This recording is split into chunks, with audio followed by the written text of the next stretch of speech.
Okay. 10:52, that sounds right.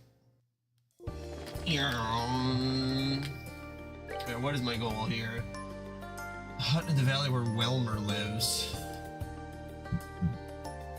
Oh yeah, no, I was gonna check out the Revenue Trail monster. Go west.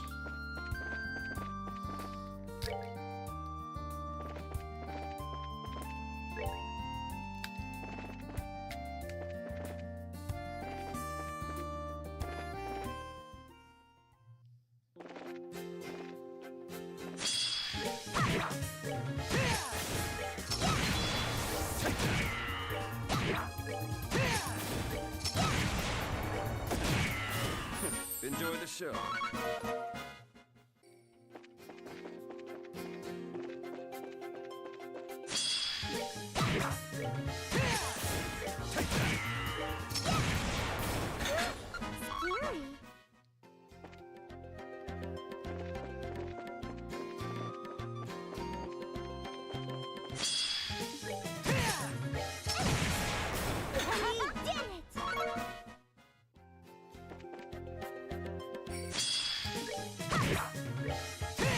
I can really tell the backside from the front side of those guys. Nighty-night, cats. Nighty-night. Kit Kat. Good morrow. How doth thou with beeth?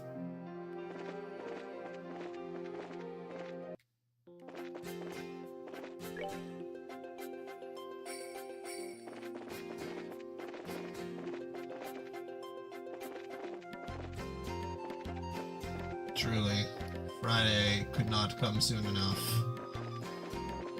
I was trying to think if I should go on site or not. And I'm gonna say that, well, no, I mean, I actually am. I am sick, but it's just mostly stomach stuff, so I don't think I can spread it to somebody else, but my excuse is gonna be I don't want to get someone else sick by going to a place that they don't need me. So, I am staying home today. Well, I'm gonna technically still work. Staying home while I'm working from home.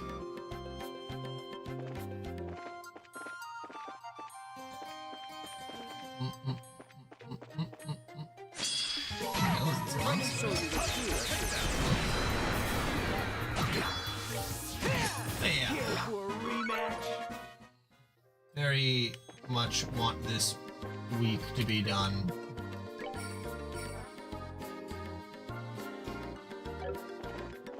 That's for sure.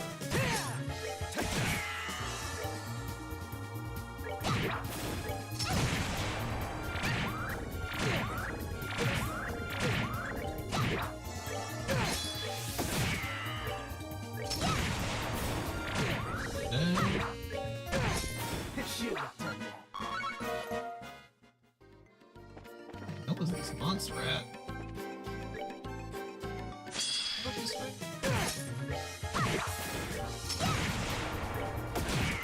Nighty-night, cats.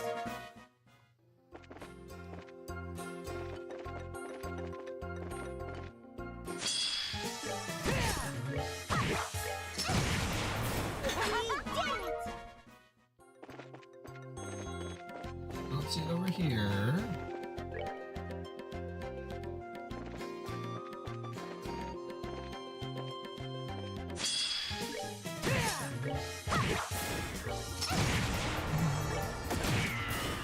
Enjoy the show. No. Not over there either. We got towards the abandoned mine.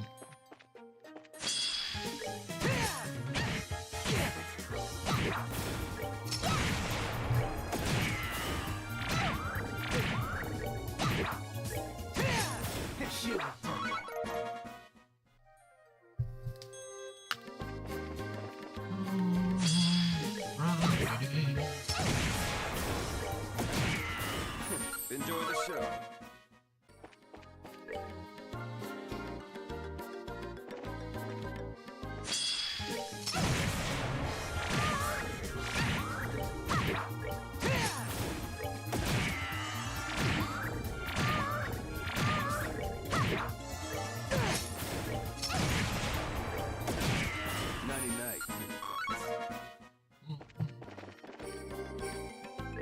Here we go. There it is.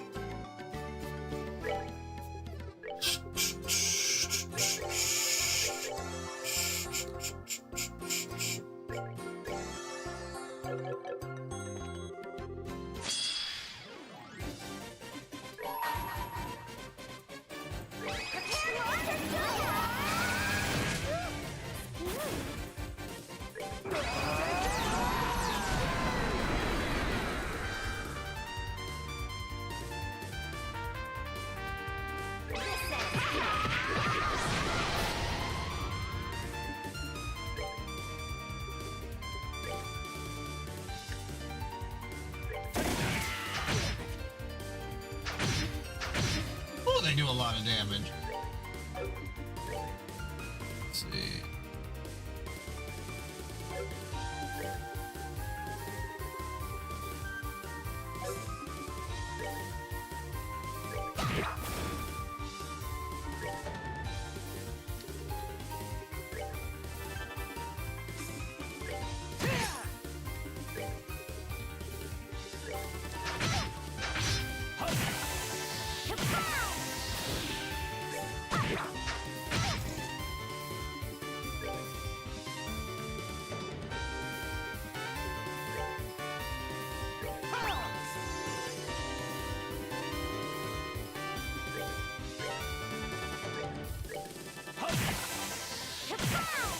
And out of the count.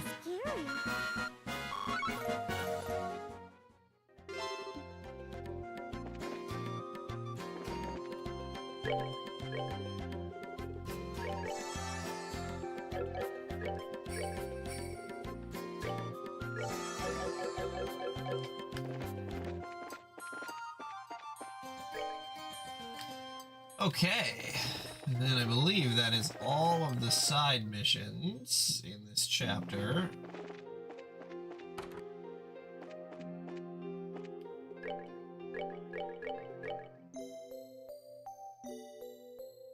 I believe.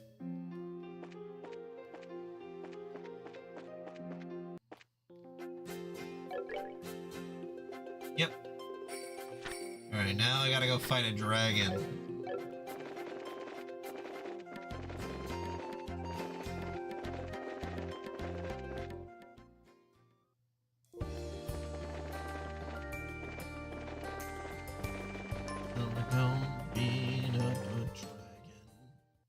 Beat up that Drussie.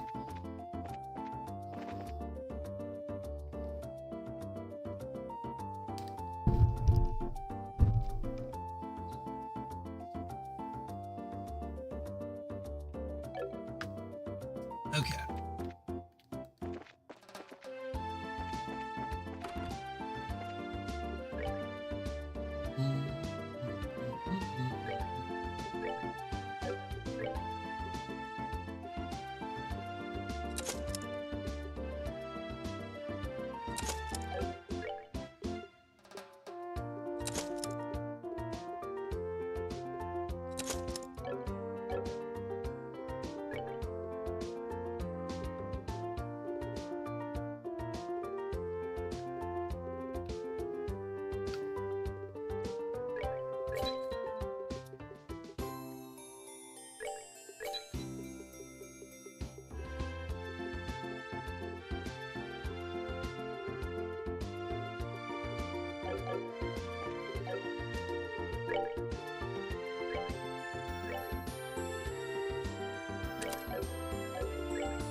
Where am I going?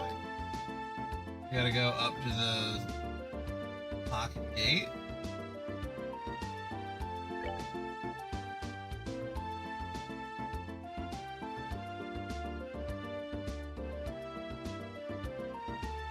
Dimble Valley.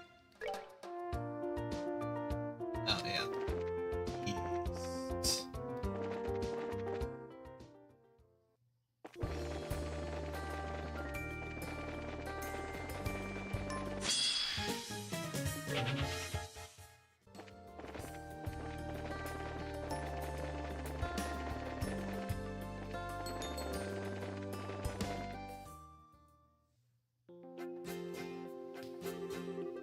Okay then, first we need to visit that little hut on the eastern side of the valley, right?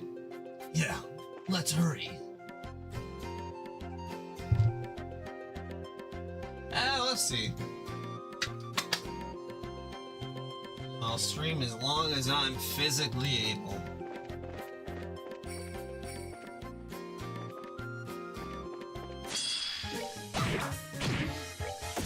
Might not be very long.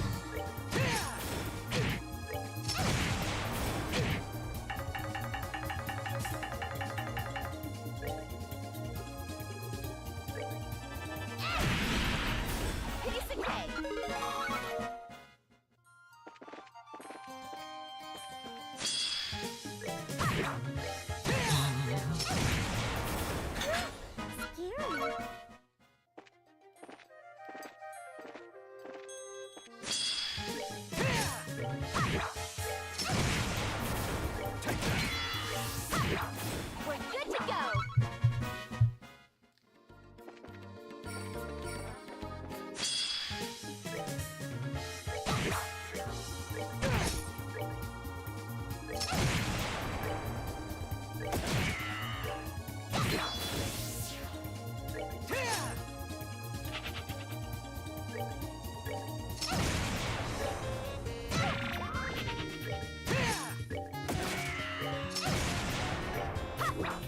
Piece of cake.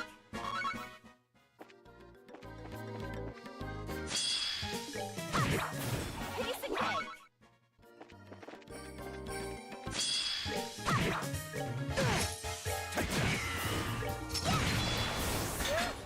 Scary.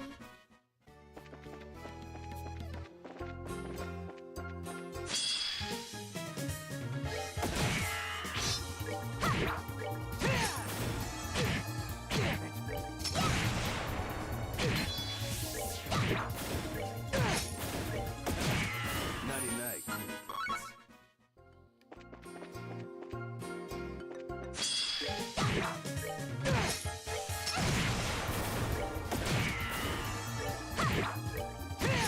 Care for a rematch? Here for a rematch. I mean, they're dead, so I don't think so.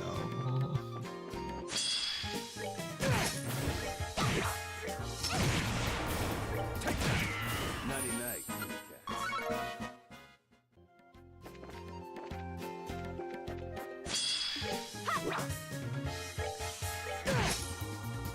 Just run. I'm not gonna fight those things.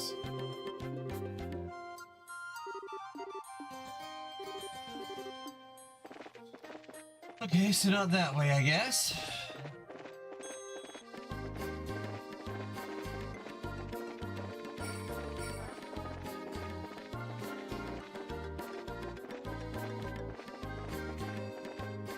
There it is.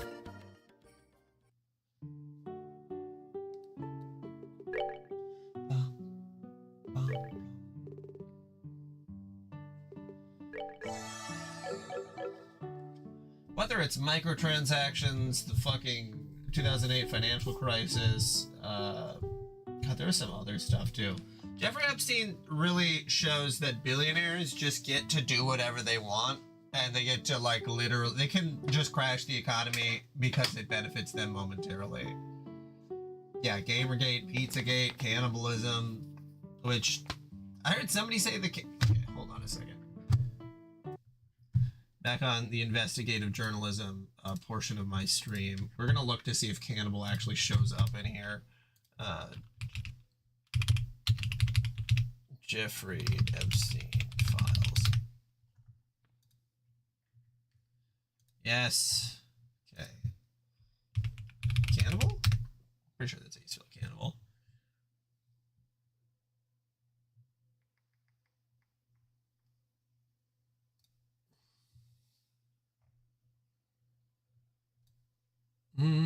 Ehud Barak.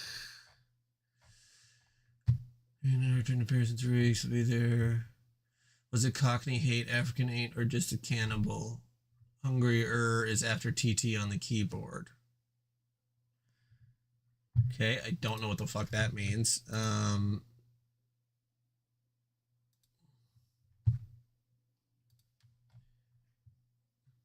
that's what we gotta take a look to see if cannibalism is actually in here, because people are saying it's in here, and that's what I'm trying to figure out. We're gonna see if we can figure out what the fuck they're talking about.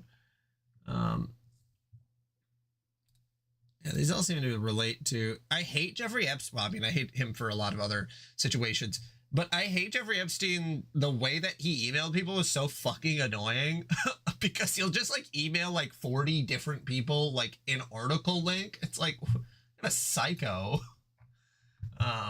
One who's a child predator. That's who. All right.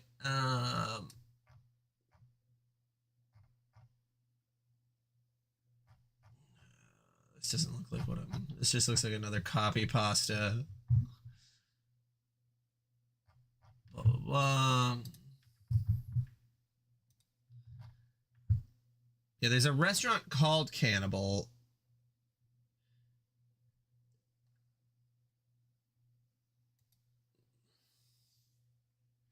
I don't know what the fuck. This must be referring to the restaurant. I don't know what. Yeah, because all these other ones are just links. I'm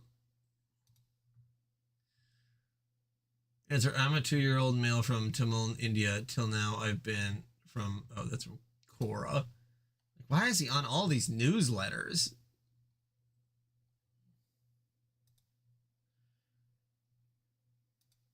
All right, let's see.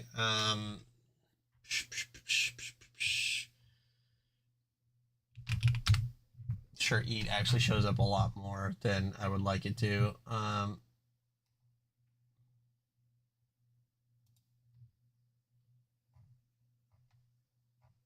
Like, this is literally a copy pot, or not a copy pot. It's like an email chain. Like, okay, I'm sure these are all boomer jokes, or it's like, can't eat beef, mad cow, can't eat chicken, bird flu, can't eat eggs, again, bird flu, can't eat pork, can't eat fish, can't eat fruits and vegetables.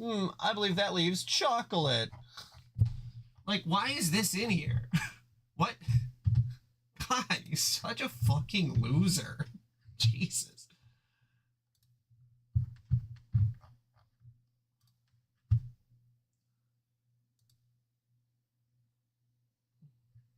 Okay, well, searching cannibal doesn't really refer to anything that I would be comfortable saying that anyone was doing cannibalism, but doesn't mean it's not there.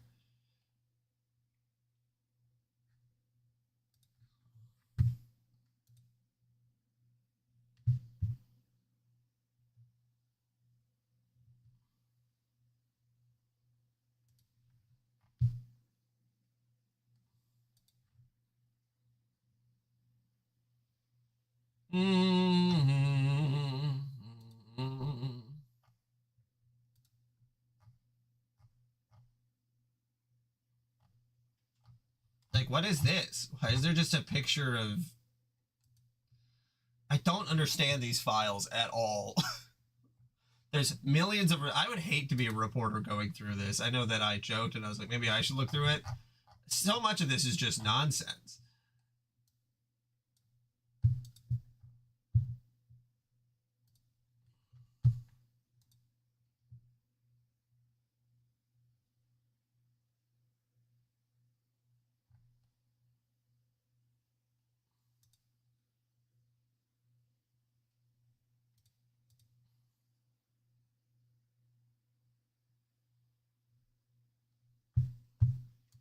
Yeah, I don't think I'm gonna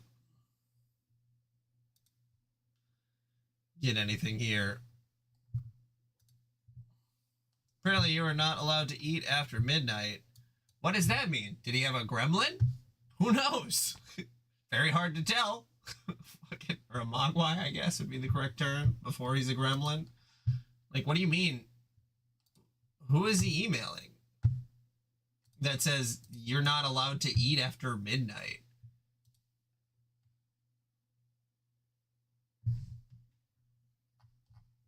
from Jeffrey to Redacted. They eat bats. And also, why are the bunch of people like, what do you, these are not victims that are being censored. These are just like random people that are being censored. That why they have the uncensored versions. They know who he's in correspondence with. For Island, seen as none of you eat real food.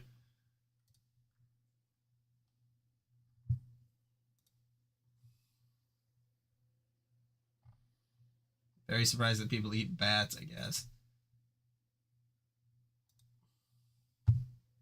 Yeah. All right. Well, I'll have to look back into the cannibalism thing, see if there's any other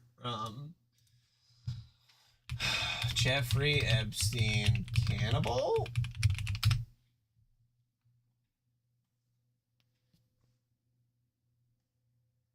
Was Jeffrey Epstein really involved with cannibalism? After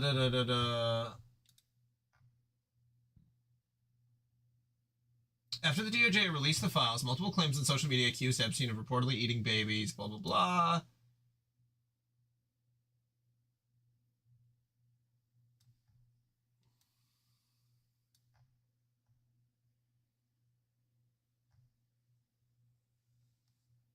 It was just one person who claimed. Okay.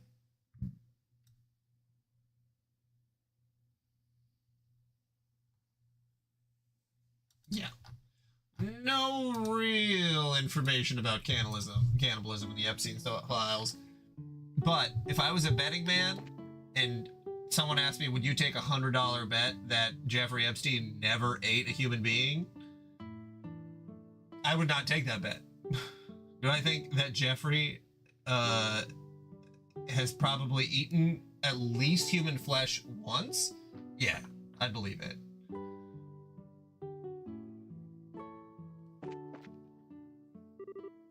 Yo, old timer. Oh, Gante, and the Little Sprouts group. Hello, Mr. Wellmer. Sorry to bother you. You kids seem like you're filled with purpose this time. What's happened? Tell me. Yes, we are, sir. Actually, Estelle explained about the dragon attacks around the region, how it disappeared into the northwest part of the valley. Oh, I see. Explains all that noise a little while ago, at least. Hey, old timer, you used to say you've been to the northwest, right? If you don't mind, we'd like to know what route you used. Absolutely not. Huh? The hell, why not? Let me ask you kids one question. Once you find that dragon, what are you gonna do? No, it seems like it's being controlled, so we really don't want to slay it. But if it keeps causing trouble even after we break the gospel, we'll have to. Can't let it hurt people no matter what. Goodness, children today know nothing. Kids are treating that dragon as if it's just a big monster. No dumb beast you're hunting. It's a divine creature older than the Great Collapse. From before the What? You're saying it's been here for over 1,200 years? Come on, old timer, be serious. Sure, it might have a long lifespan, but Mr. Wellmer speaks the truth, I believe. According to legends of the Deception Church, dragons are the divine guardians of she who dwells above. I find it unlikely we can apply our own common sense to them.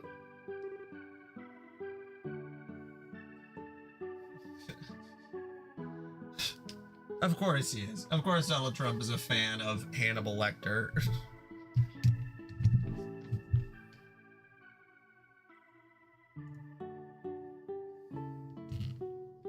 Trump would probably only eat a person if they put some Big Mac sauce on it.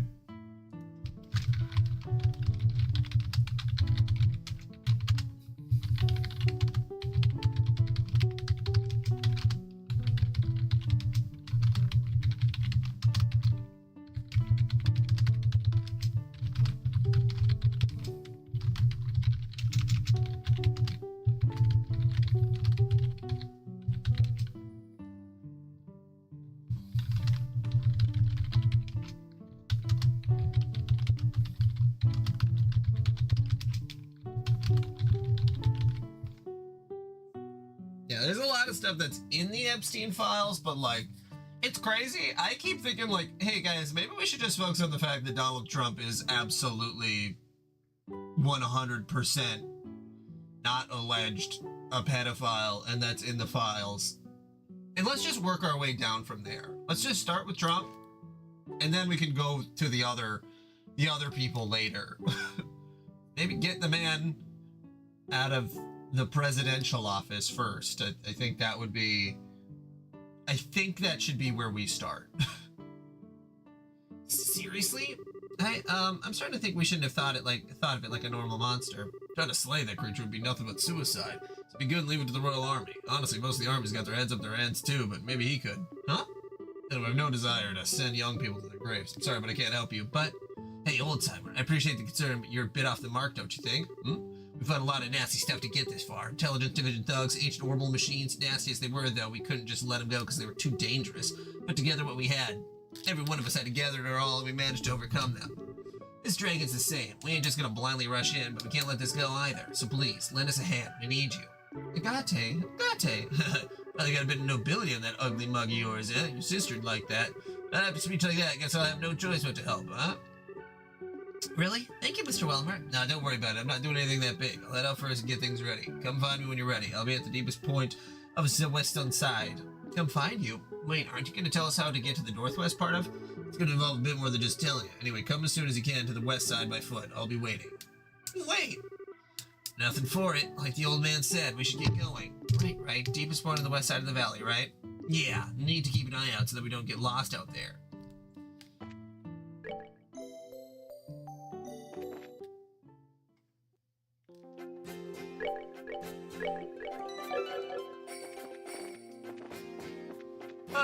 We certainly are in strange times, though, that's for sure.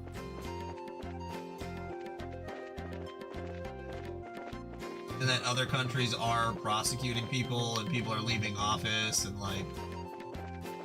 And over here in the US of A, it's just like, well, you know, what can you do?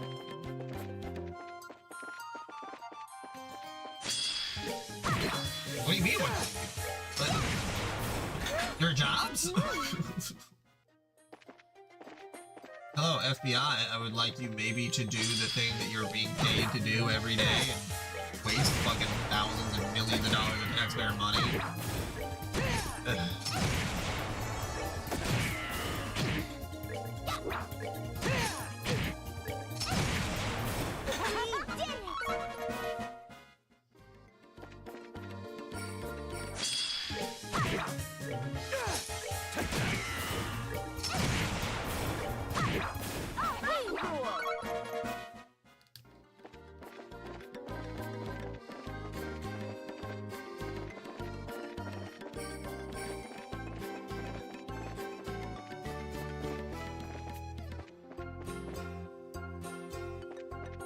Yeah, I agree, Lucis.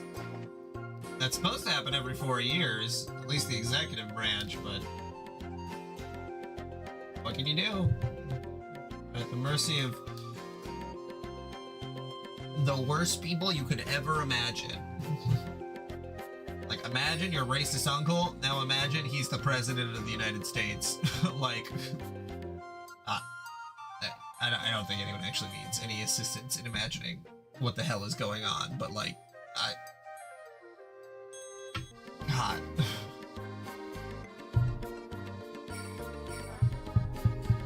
Looks like you made it. Old timer. So if you cross that bridge...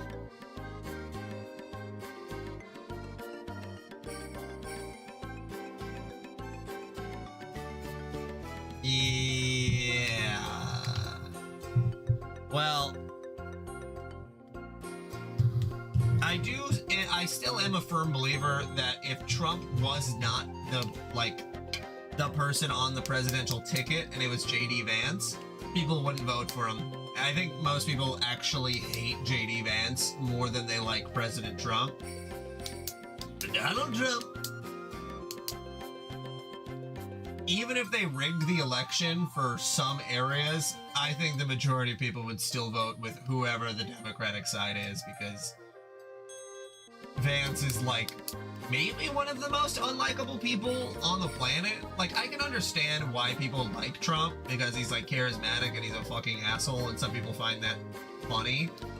But Vance is like unironically like the worst person. Like, I couldn't imagine talking to JD Vance and not at the end being like, man, I fucking hate that guy. If Kamala Harris runs again, I will end my life.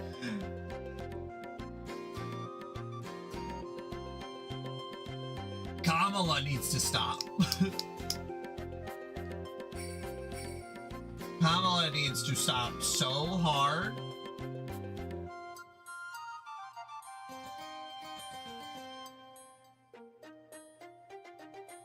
Yeah. Need to remake the Democratic Party, that's for sure. So if we cross that bridge, I go straight ahead across and you'll reach a rocky mountain. It's got a cave in it that'll let you climb up farther. Your dragon's over that way. Gotcha. We owe you, Elmer. That's all for your sprouts then. I'll be heading back to my hut. Mind yourselves though, that cave's packed with all manners and nastiness. Things get dangerous, don't be stupid, turn around and rest up. If you need a break, come by the hut and I'll help you out. Thanks, Mr. Welmer. Well, be careful.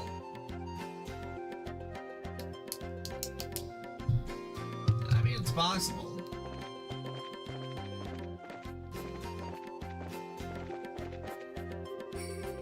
So this is where the dragon is. Gulp. Time to really get serious. Wait, something occurs to me. Did we not promise to contact the Ossile once we cornered our quarry? Right, good point. Estelle jotted down a short description of the situation. Sieg!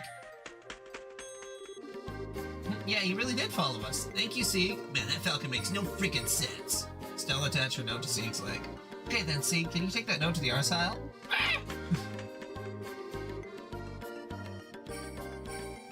I'll take a progressive person at this point.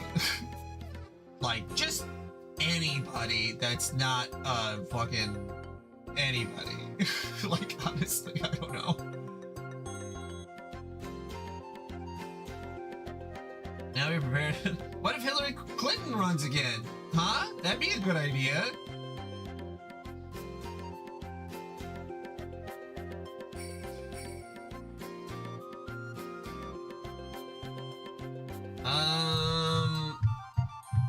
Yeah, just to be clear, yes. Oh shit.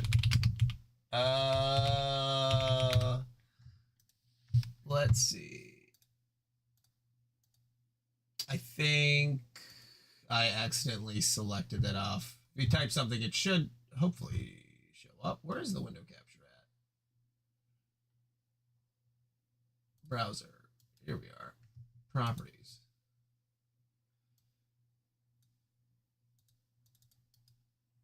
Did this break? Let's see. Oh yeah, I like Jasmine Crockett.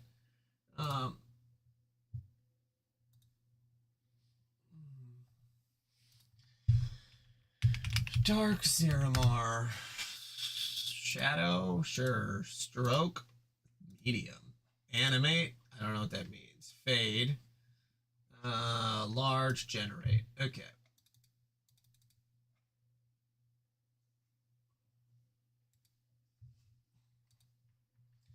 Crockett's fine.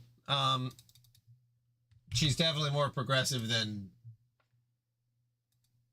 the majority of folks in Congress, that's for sure.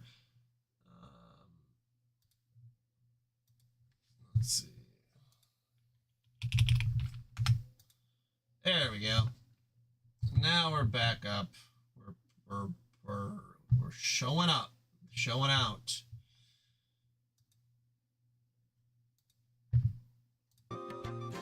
Now be prepared to enter the belly of the beast. Okay, let's do this. Yeah, let's go.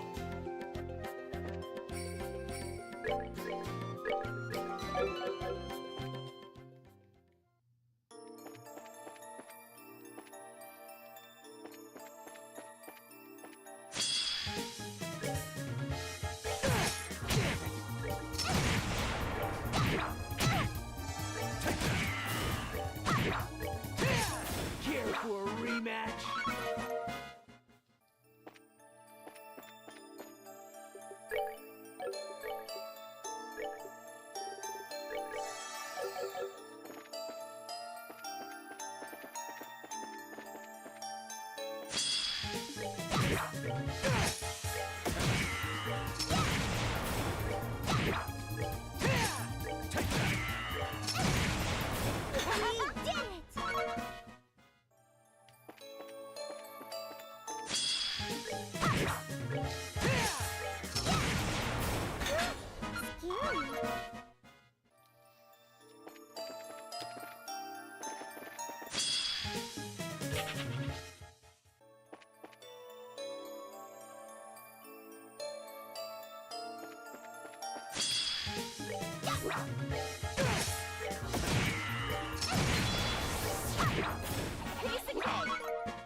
mustard here. Wow.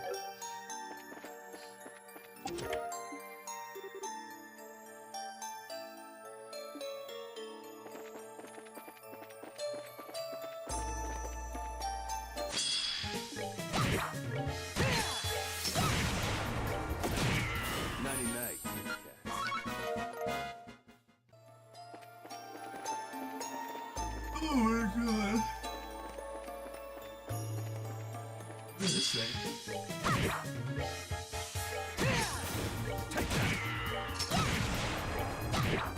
Piece of cake.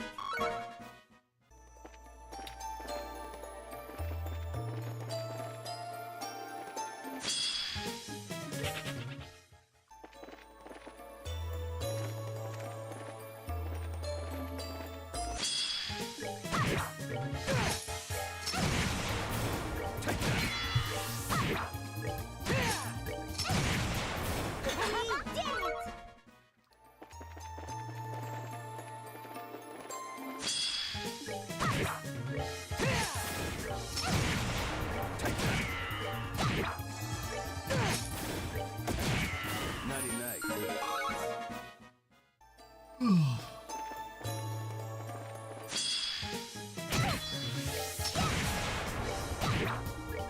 it! Care for a rematch?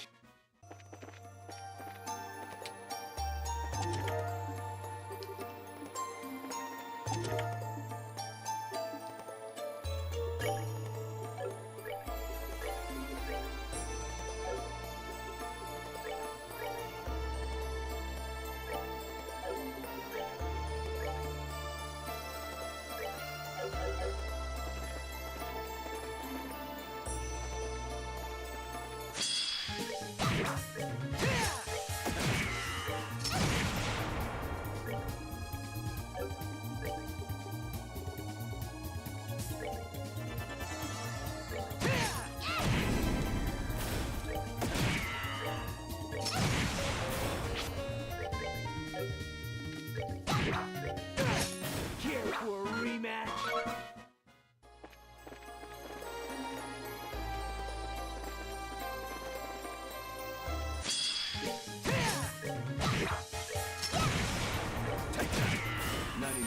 I mean, at this point, you gotta just take what you can get.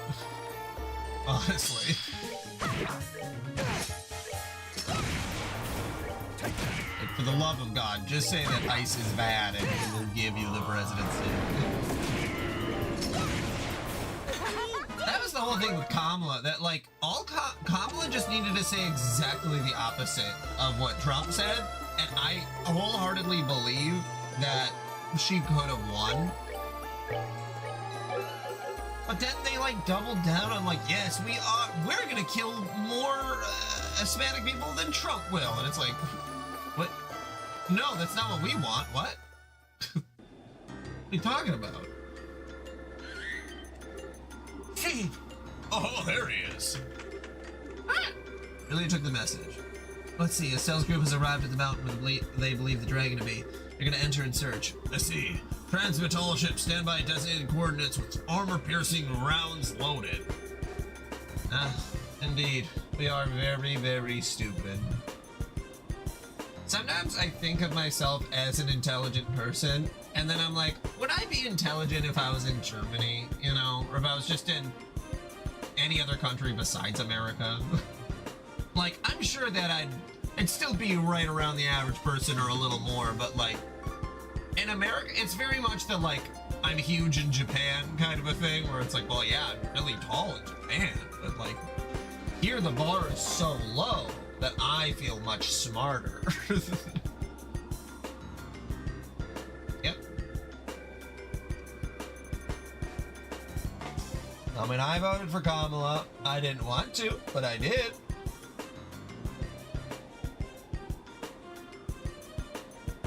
Yeah.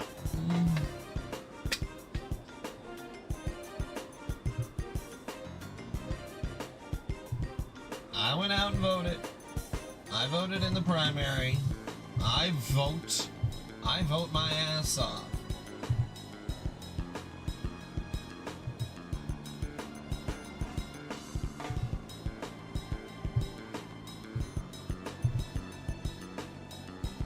wanted someone else besides Kamala, but I'll take it. Yes, no, for the... I wish there was a better representative than Kamala, but, you know, the lesser of two evils. Sometimes you just gotta take what you get. Like, I'm not dumb enough to think that, like, not voting or, like, abstaining or voting against her because I don't necessarily agree with her on all of her points means that, like, I would ever do that. Like... And it's going to be literally every single election from here on out is going to be Democrats who are the people who don't... I don't think Kamala is evil. I just think that her team, because, you know, most of the Democrat, from what Democrats say, is very calculated based off of, like, how they look at figures. You know, they're very much like, oh, well, this actually polled well. Yeah, that's true. Politicians are evil.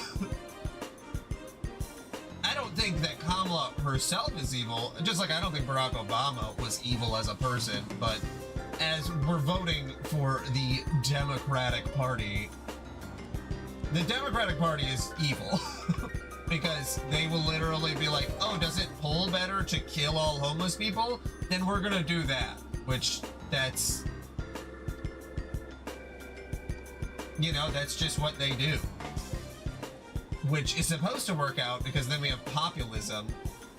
The idea of populism is supposed to thrive, but now we still have billionaires who... Yeah, I would have loved for her to win. I'll say that. I would have taken it, absolutely. You know, it's like we made, you know, there's... I'm sad that we are where we are, where there's like a full-on, you know, rounding up of citizens in Minnesota and Minneapolis. No, I'm well aware of that, Liddy. We live in America. There's no chance that we're ever gonna have a progressive person as president. We're gonna have someone who's mildly, like, mild sauce at best. No president. I mean, Obama was like the most progressive person we've had as a president, and that's like, that's a very low bar. Like, yeah, that's, oh yeah, because no one is ever going to be perfect, but I do think that the two-party system that we currently hold is mostly the reason that we're in this mess. You know, I don't think that the majority of people's viewpoints are able to be represented, even by, like, the House of Representatives and even the Senate, like, because there's only two parties and they're all beholden to the people who own them, which, I don't know, I think the thing that would make the system better would be to no longer allow lobbyists, and politicians just should not be able to get money from companies. Because I think in that situation, most people would just sort of try to do the right thing. And lobbying was illegal not that long ago, so like, that's probably the real, that's probably the real evil here, is that corporations and like oil companies can just be like, hey, you're president right now, I'm gonna give you, you know, $100 million to your campaign, and you just don't say anything bad about oil. Like, that fucking sucks. It shouldn't be allowed. I agree. Well, in a hypothetical sense. Not still on stream, but the dragon attempts to flee. Do not allow it to escape. Yes, sir. That's gotta be a soul-sucking job, though. You're a lobbyist for an oil company, you have to, like, you gotta be drinking every day. There's no shot that you're just, like, super cool with it. That's like a lobbyist for, I know there's that. I remember watching it a little bit, but I don't remember everything that happened, but thank you for smoking, or thank you for not smoking, or whatever. That, like, the smoking lobbies. Yeah, that's true. And then more lower level people would be able to run if they didn't need to have $200 million to run for the presidency.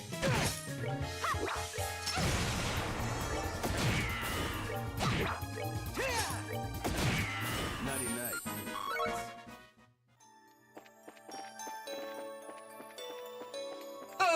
Such is life, though. And it's not like I'm ever gonna change anything.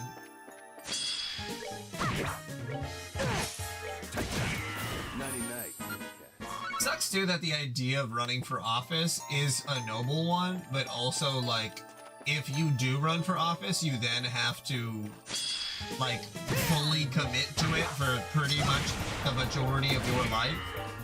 It's not just like you clock out at the end of the day, like you gotta be fully locked in all the time, and I just would not be able to do that. I just like having the time where I can just come home and shut off.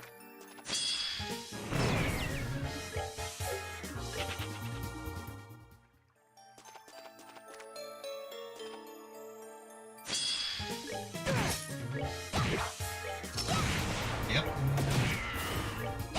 I mean, yeah, at the end of the day, it's all about winning. Is it right? I don't know.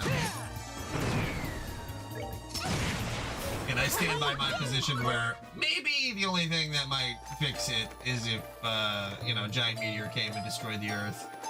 Or a meteor came and a pathogen just killed all humans. I think the Earth would then be able to thrive, okay?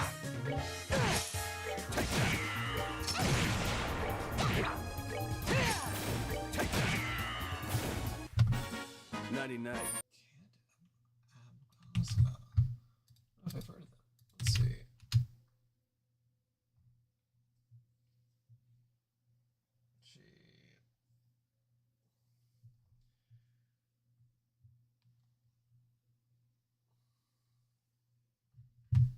Is she running right now? Do I know?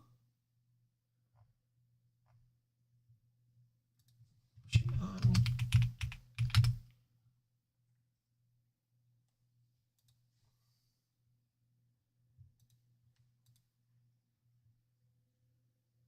Oh yeah. She was on Hassan's stream. That's what I remember seeing her there. Yeah, she's super cool. Yeah. Like, I swear that I know her, not personally. That'd be crazy. But yeah.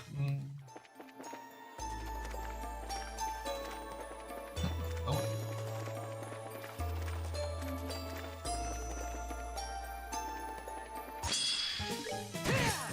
But yeah, no, that's, don't take corporate funds. Like, literally, I think the majority of Americans, too, I don't know what it is going on with, or what polls that political representatives, mostly Democrat at this point, because, like, Republicans, I don't think, look at polls anymore. Which, that seems like an insane thing to say, honestly, because, like, that used to be just what politics was. You just looked at polls, and then you just tried to do that. But I feel like, I don't think it's a crazy thing to say that Republicans just stop caring about what people think.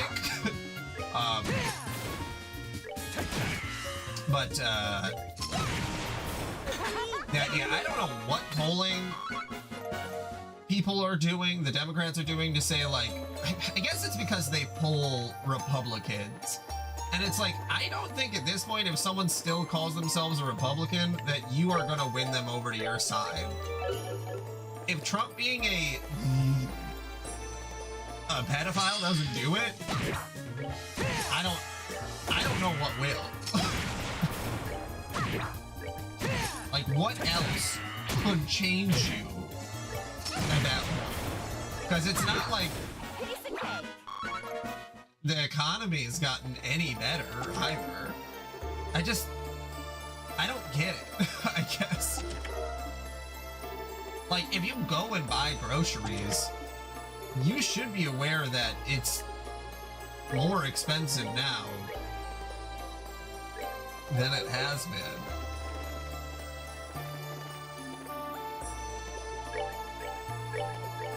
I don't know.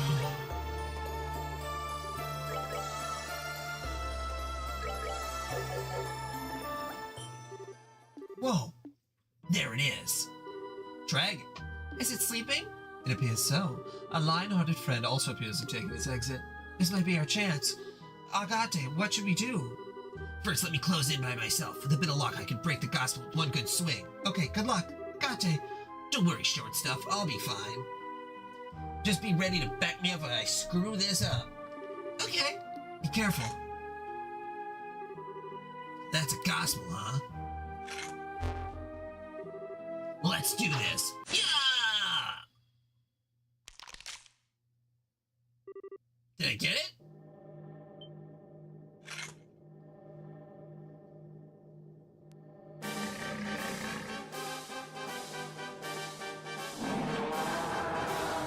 That dragon looks a little pissed. Ah, hell, too shallow.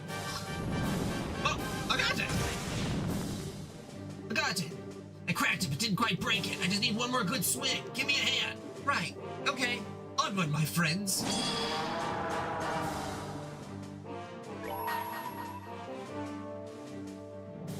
Let me show you the true essence of you.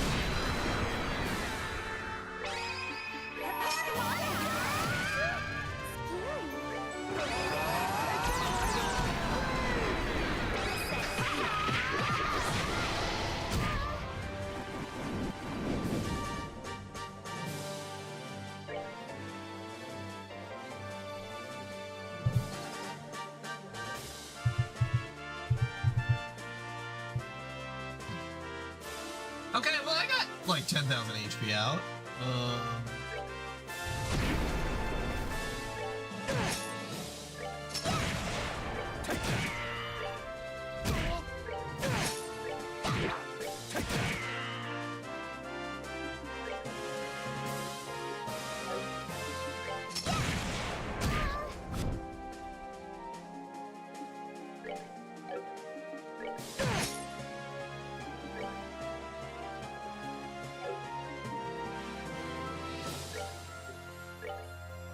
We're good to go.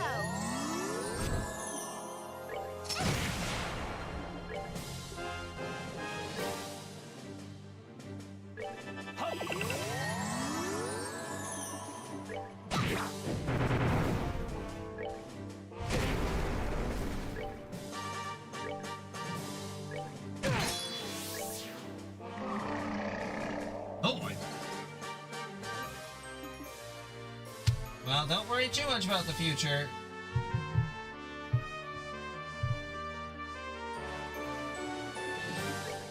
If you can help it.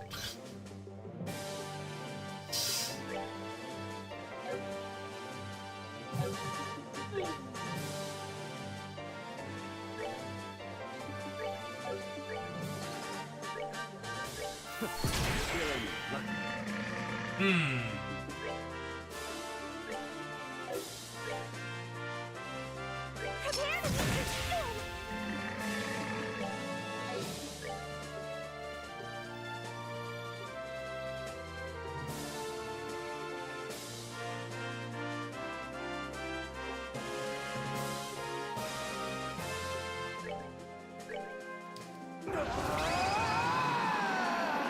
Take this!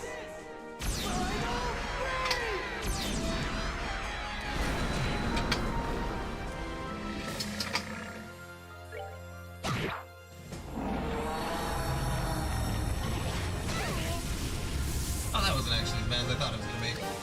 Right.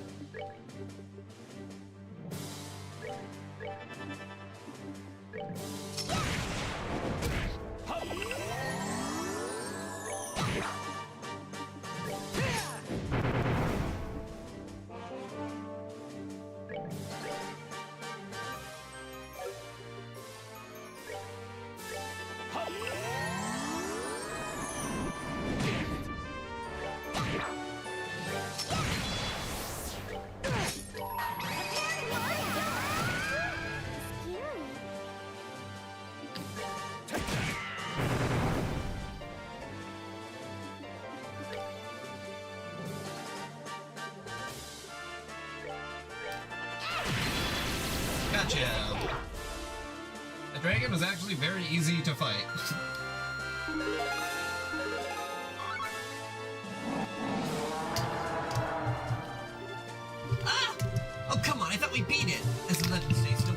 man can defeat it. Tina, you got a flash canister left? Yeah. Load it. Get ready to give us an opening. Estelle, Blondie, keep that thing cornered for just a second. Huh?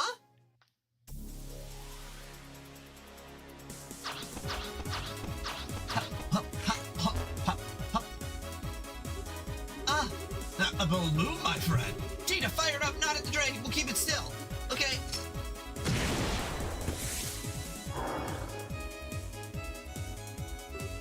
Now.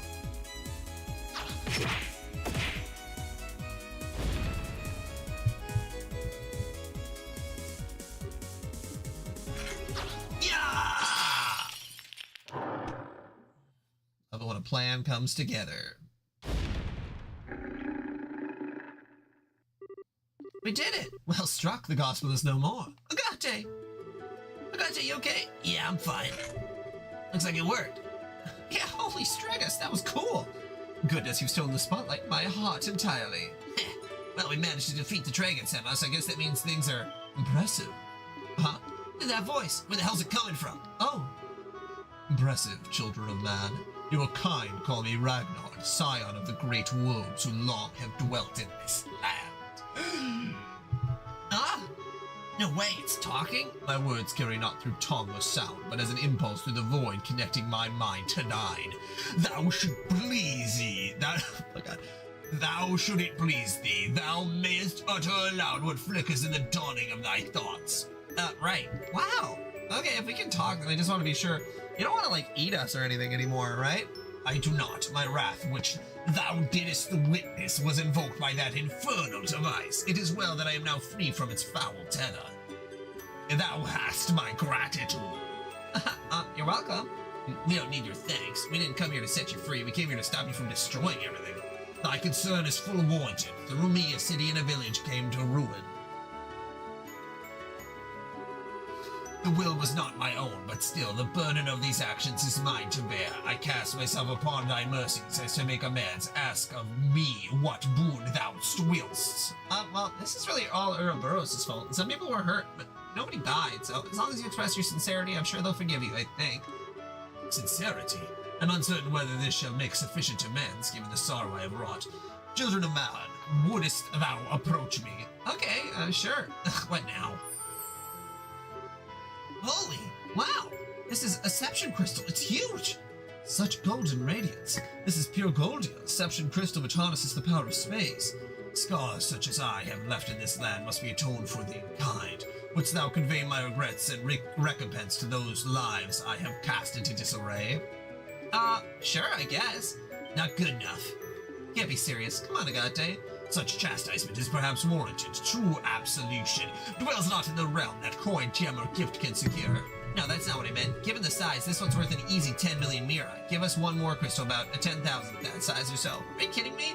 With the exception of police and criminal activity, hiring bracers costs money. Transportation of goods inside the province usually comes out about 1,000 mira. Since that wasn't even a criminal case, so long as you can pay that, we'll take the job. I get it. Wasn't ever a... You know, I never thought you could manage to be that roundabout. Be it as thou will, I shall purchase of thee thy services. Alright, contract accepted, Mr. Ragnar. We'll deliver these to the mayor of Bows and Revenue.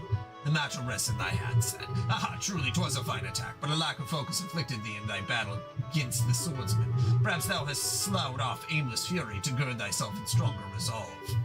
What? You remember what happened at the mine? Though this body acted of its own accord, still did my consciousness remain clear. Small daughter of man, thy bravery and courage were worthy of the songs of minstrels and the praise of poets. In thou I see the strength and virtue of humanity held fast, despite the passing of the ages. Aw, you're more of a teaser than I would have guessed, Ragnar. And as for thee, yes, it is well I know thy scent. Thou art the offspring of the divine blade. Huh? Whoa, how the hell do you know the old man? 20 years passed ere I took my to slumber. A son of man stood before me, challenged me he did, in his folly claiming he strove to master the way of the blade. Doth he remain hale? Yeah, he's doing fine. Never casually mentioned knowing a dragon, though. To no one's surprise, Cassius Bright is ever full of surprises of his own. Oh, that reminds me, Ragnar, sir, may I ask a question? Speak, child. The Gospels attached to you by that low guy, right? He said something about an experiment. Do you know what they were trying to do? First I must dispel the confusion that clouds thy understanding. It was not the silver swordsman who placed the black device upon my brow. Rather, 'twas a man in white, possessed of an unsettling power. The professor, his appellation. What? You're kidding! At the professor's side didst the swordsman arrive, and in thy throws of my ire the swordsman implied the extent of his art to limit the rack and ruin I wrought. Had he not lifted his hand, surely both the city and village would have been seared to ash, not a stone left upon another. No way! What the hell's his deal? He had but a single aim, to test his machine and see whether it could subvert a will such as mine, and in doing so proclaim it worthy, as a gospel, of the Ariel. What? The Ariel? Wait a minute, do you know what the Shining Ring is? Nowhere is it to be found, and yet it is everywhere, possessed of infinite power and the sum of all wisdom, yet the harbinger of bottomless despair. And when thou standeth in its presence, man must offer up an answer. I fear this is too great a riddle for even me. I regret that I may impart nothing further regarding the matter unto thee. The ancient oaths prevent me from interfering beyond this extent. No aid can I render unto thee, nor can I guard thee from the fangs of this society. Wow! Hey! Farewell, children of man. In time you shall have an answer to offer up, and on that day our paths again shall cross. I pray for the hastening of that day, that hour. It's getting pretty late. Oh, I hope everything's okay. I don't suppose the tables got turned on them. If that were to happen, Sieg would have returned to tell us that they're in danger. For now, all we can do is trust them and wait. I hope so. 1 hour until nightfall. Once that passes, we begin our assault. Captain, ready thy men. That shall not be necessary. But what the hell was that? That wasn't just me? Where did that sound come from? Huh? It looks like someone's real big's coming up from below. What? Brave bannermen of Osves, hearken to my words. I am Ragnar, the dragon who has slumbered in these lands since time immemorial. My will was wrested from me, turned towards the machinations of the vile ones, but as surely as I speak to thee now, thy embraces have freed me. The full tale is theirs to tell. Till next we meet, I bid you fair skies. Wow, it's already out of sight. We gonna give chase? Can't possibly chase him at that altitude. Even if the Arcyle survived, you would suffocate. Oh, my Dios. Those braces are gonna have some explaining to do. And thus, the incident of the dragon that had shaken the Bows region came to a close. Estelle and her group spent a long time explaining everything that had happened to Captain Morgan.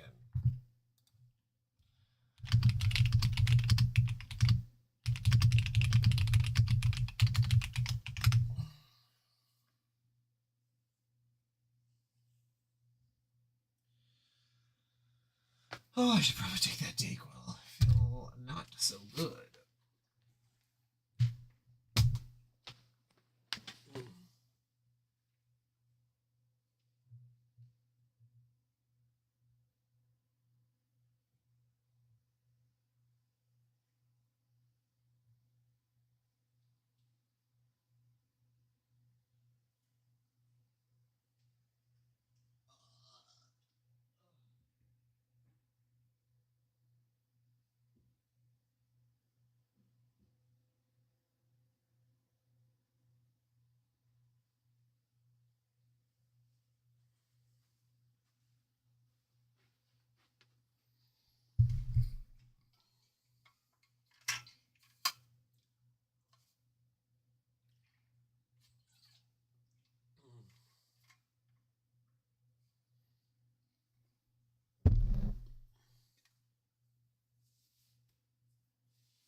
I don't know if I should try to eat something.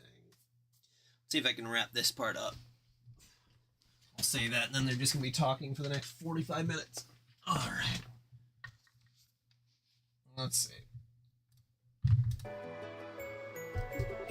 When they were finally let go, they delivered the Goldia crystals entrusted them by Ragnar to Mayor Maybell and Elder Ryzen. And so 1 week later...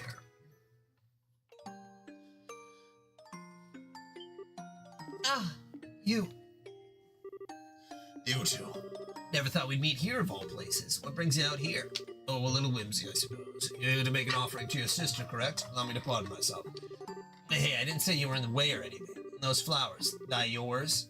Yes, although, if I'd known the flowers would have come to me, I would have picked a different color. I figured there was someone other than me setting some flowers down here every year. Didn't think it was you, though.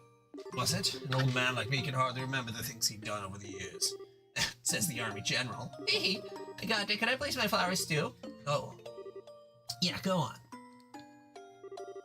Agate and Tita stood for a moment in silent prayer. Sorry about all this, Tita. Thanks for coming out here with me. No, I wanted to give my respects to Misha too, so thank you, Agate. Well, there, that's enough of that. I should be thanking you. Hey, I promised I'd let you meet her once work is calmed down. I guess he did, huh? The dragon apparently said as much already, but you've certainly changed, Mr. Cross now. You feel much calmer somehow. Yeah, cut that out. I've still got a ways to go. Now I'm ready to actually do something about it. Everything really does start here. The downsides of the army, which you spoke of. Having thought them over again, I believe your argument had some merit. Nah, that was just, blowing off some steam at people who didn't deserve it. It's not like I think the army did anything wrong. No, listen closely now. If there's anything I've learned from this, it's that we need both braces of the army to properly function as a society. The organization and hierarchy of the army is certainly useful, but there are times when the brace's swift actions lead to better results. Without both, we could never have stopped this crisis. True enough. It's thanks to your plan that we found the dragon at all. Alan Richard had the right of it in a way. The flow of information subordinates were developed has increased rapidly, to a point where no single group can capably manage it. The only way for us to process it all is to expand our numbers and allocate the work of progressively fragmented subdivisions. The army sure got that down. You got the border garrison, airship crews, the royal guard, even the intelligence division. Indeed, it was a necessary evolution to keep pace with the times, even if a multitude of issues have fallen through the cracks of the process. For us, there's no turning back. That being said, you braces are free to do as you will. We as the army are limited, but you can, and by all accounts should, protect the people to the utmost of your abilities. Come again? That may cause our two factions to clash every so often, but we'll just as often come and support for one another. Whenever the situation is called for, we found a way to compensate for our flaws and keep from straying down the wrong path. Personally, I wouldn't have it any other way. Kinda got a point there. Alright, if it makes you happy, we'll keep butting in and we'll keep butting in on your own We'll keep butting in on your business at every possible turn, General. Hope you're ready. I could say the same to you. Keep in mind not to do anything too reckless. Pardon me for disturbing such a peaceful moment. Oh, shit. You! Oh, no. You are. I believe this is the first time we've met, General. I'm an enforcer of Ouroboros. You may call me Lionheart. It's a pleasure to make your acquaintance. What did you... You, what the hell are you doing here? This is a place where the dead rest. There's only one proper thing to do. Or do you intend to reenact our last meeting here, a place like this? Shh. Agate, I know. Lo offered silent prayer. Leonhardt, Lo the Blade Lord, yes? I too do not wish to disturb the dead, but I have a question I would ask of you. By all means. Earlier it seemed as though you kept the dragon from causing greater damage than it otherwise would have, and here you are now offering prayers for the departed. So why? Why would a man such as you bring chaos to our land? What sort of demons in your soul drive you to such acts? The only reason I reined in the dragon's rampage was to conduct a proper experiment. I had no goal beyond that. Surely. General, I simply act as the hand of the society as it orders. I am bound to the will of the society and no other. Do not think to compare yourself to me, you who are bound by force to silence over Hamel. Hamel? What's that place got to do with anything? In any case, Agate Krosner, your resolve is clearly hardened, but that means nothing if you don't have the strength to support it. Should you fail to measure up the next time we meet, more than your sword will end up broken. Oh, don't you worry about me, and the same goes for you too, pal. Don't think you can just strut around all confident forever. I'll catch up to you real quick. Be ready. I look forward to it. Mr. Lionheart's eyes look so lonely. He tries to be cold, but he was so sad when he was praying. Hey, General. Hamel is a village just across the border in Arabonia, right? You know the name, do you? Us revenue folks occasionally had contact with him before the war. Not anymore, though. Not sure why. Why would he bring that name up? I'm afraid I am not free to speak on the subject. It connects to matters of international security. To what? I can, however, say this. If my suspicions about that man are true, then that man, Lo, has stared into the pits of Gehenna with his own two eyes. Oh, wow. That was the end of Chapter 5. Just like the Blue Sis said.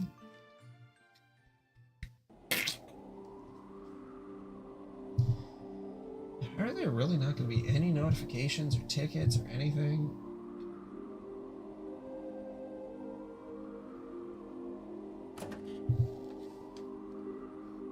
Where's... Oh, there you are.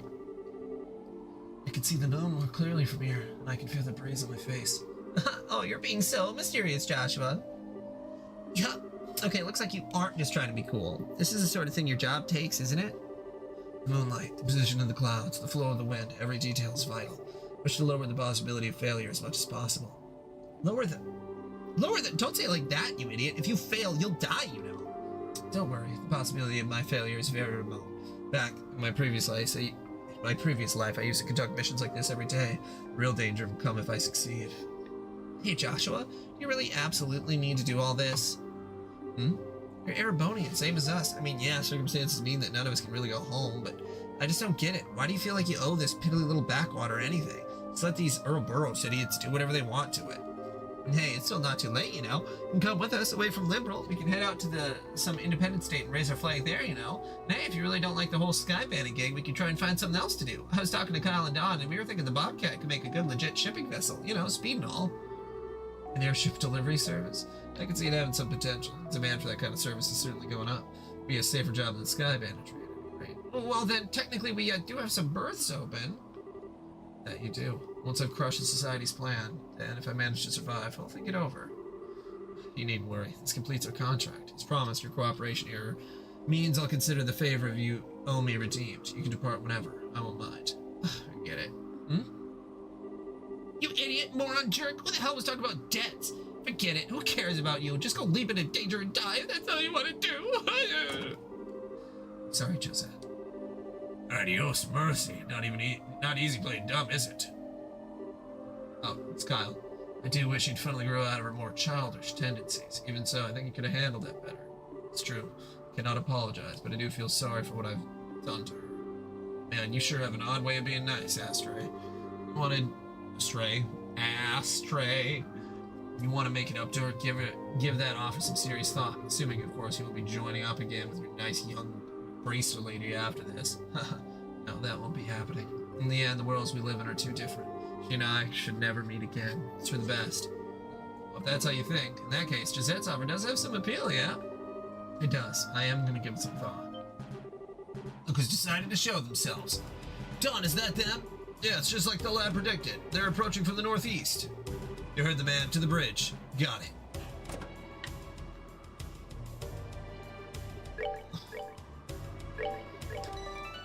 God, I want to eat something, but I'm also scared that if I eat, I'm gonna get sick, because that's what happened yesterday.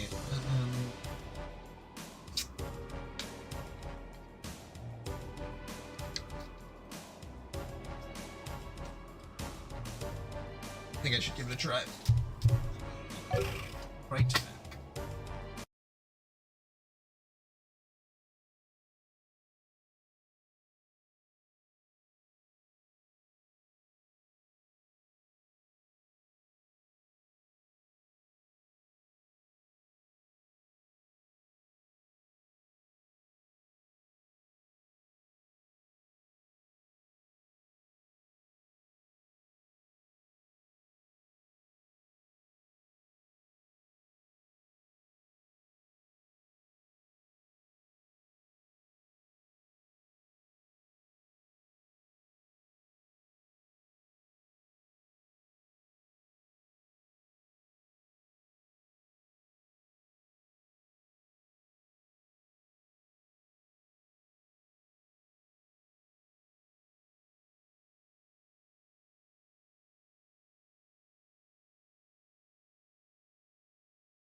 Okay. Trying not to throw up is a big hard time, and I'll keep on moving on.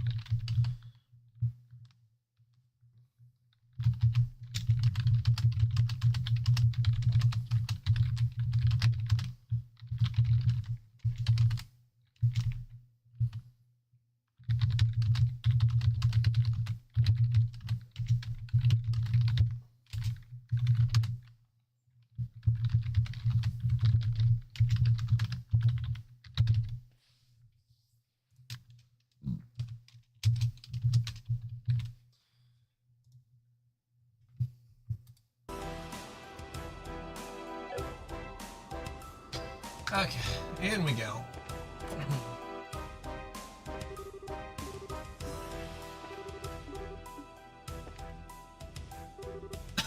Ah, there you are. What's the situation? Just what you predicted it would be. Look at the display. Altitude of 1560 auger. Entering Liberian territory from the north-northeast at 2100 Celgi per hour. Well, that kind of altitude and speed, they aren't normal ships. Looks like that special radar of yours is working, huh? Don't congratulate me yet. We don't know who they are. It's possible they're Erebonian scout ships or something. Kyle, do we have any visual contact yet?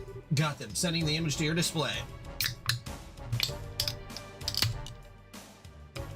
Oh no, it was originally supposed to be in 4x3, so that there's too much stuff on the sides. It's very, unfortunate, maybe. Now there's no doubt that's our target. Well, the stage set then. Now it gets exciting. Let's do this then. Lad, you're ready for this, right? Absolutely. Once I'm in place, we get immediately. Ah! Don, Kyle, Gisette, thank you for everything. Our relationship may have been based on a contract, but I'm glad I met you. What? What? Huh? Be a bit more appropriate to say it once the mission's over with, but I may not get the opportunity, so let me say it now. Thank you. Be well, everyone. He just... Dramatic till the end. Huh? Even at the very end, you managed to be so uncute. What's all this thank you business in the face like you're walking to your execution? You think hearing that'll make me happy? You think those are the words I want to hear? Gisette, just promise me that you won't do anything too crazy, that you'll come back alive. Given who I'm about to pick a war with, I can't guarantee anything. But I will promise this, even if I don't succeed in my goal, I will come back alive and give you all my thanks. Ah! Will that be enough? Yeah. Don't forget, I collected my promises, Buster.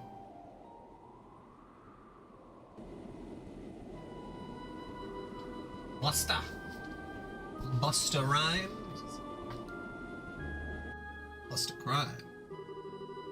Altitude stable at 1559 auger. Crossing into Liberian airspace now. Set course into Valerian Lake. Roger. Doesn't look like the Liberian airships noticed us. Stealth functionality. Nice little piece of tech they loaded us up with. If we didn't have that doohickey, we'd be causing a bit of a fuss right about now, you know? I mean, forget us. Imagine what would happen if those liberal hicks saw that monster coming for them. Don't I wish I could see that. What? Are we under attack? The hell are you idiots panicking for? Check the damn radar. Contact. One small ship approaching from 4 o'clock. Database match. Found. The Kapua Sky Bandits ship. Bobcat. Rainford make. Sky Bandits?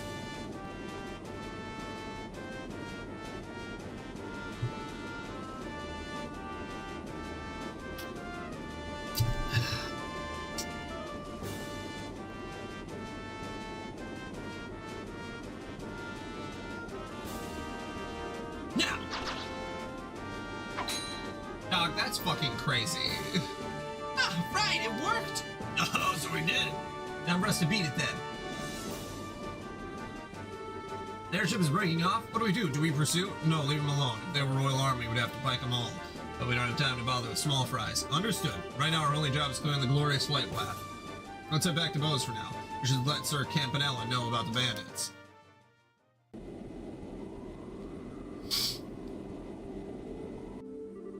Ah, they're pulling out as well. Everything went exactly like he thought it would. Yeah. Gisette, don't worry. It's Joshua Stray we're talking about. He'll come back safe. Yeah, he will. He's got a promise to keep after all.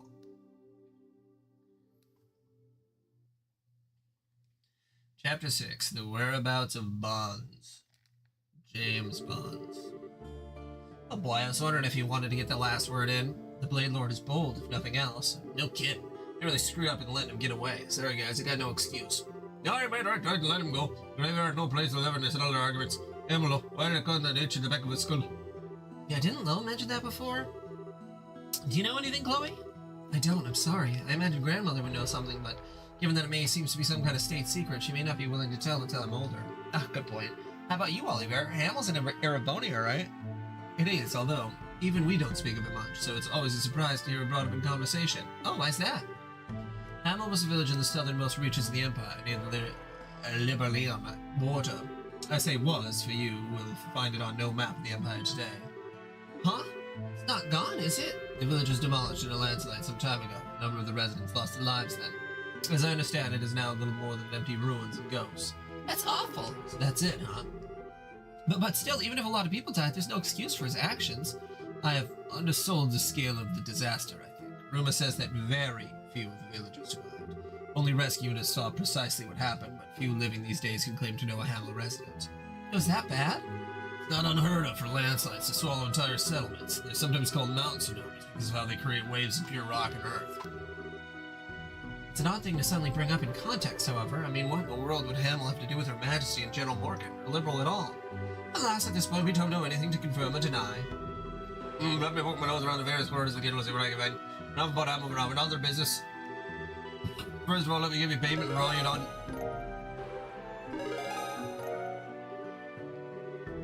You've done quite a lot with this dragon mess. You're done with the name of the guild proud. You really think so? I still don't know. We still didn't stop whatever experiment they were running. Don't think we can claim much of a victory on this one. This also means they've conducted experiments in all of Liberal's major regions. We have to figure out what the Society plans to do next as soon as we can. That's about that. Why don't you all take a break for a little while? Huh? Rest, but as I said, I heard, but I'm serious. You've been running around the road with your hands on the air, solving case after case, and barely so much time to sleep. Don't let that moment, you'll snap your strings.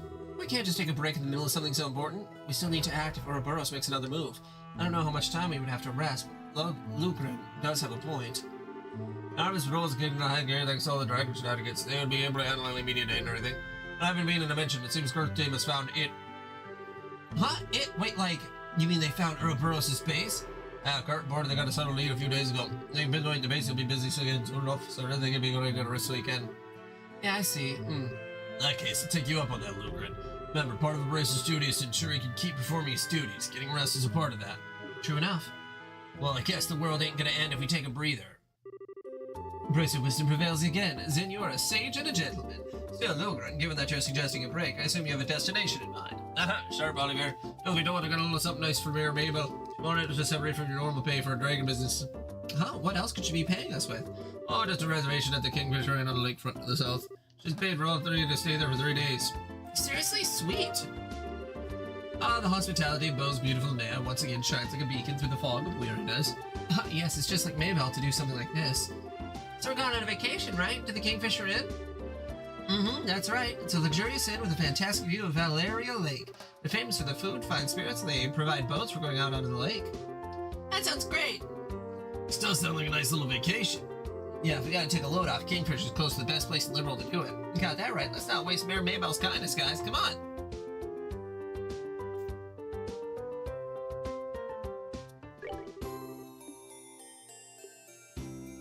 Oh, okay.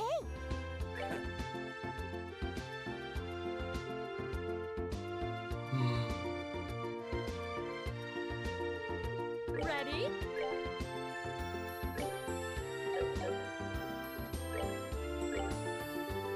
Alright, Red, we'll head for the Kingfisher Inn first. Thanks for doing this, guys. Make sure we all get checked in. Lugren called ahead of us, so I doubt we'll have too much trouble getting rooms for everyone. Yes, leave it to us. Okay, so we should probably check the guild board just in case, don't you think? I mean, the whole dragon mess has died down, but it might have kicked up some issues. I'm still kind of worried. Yes, Lugren did have a point earlier. Remember, there is some wisdom in not overdoing it, simply going to enjoy the lakefront. You have a point. Alright, let's just tap loose ends and head to Valeria Lake. Yes.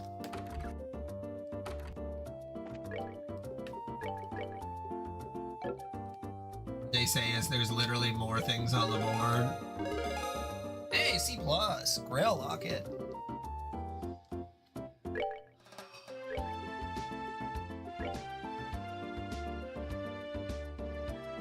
Ooh.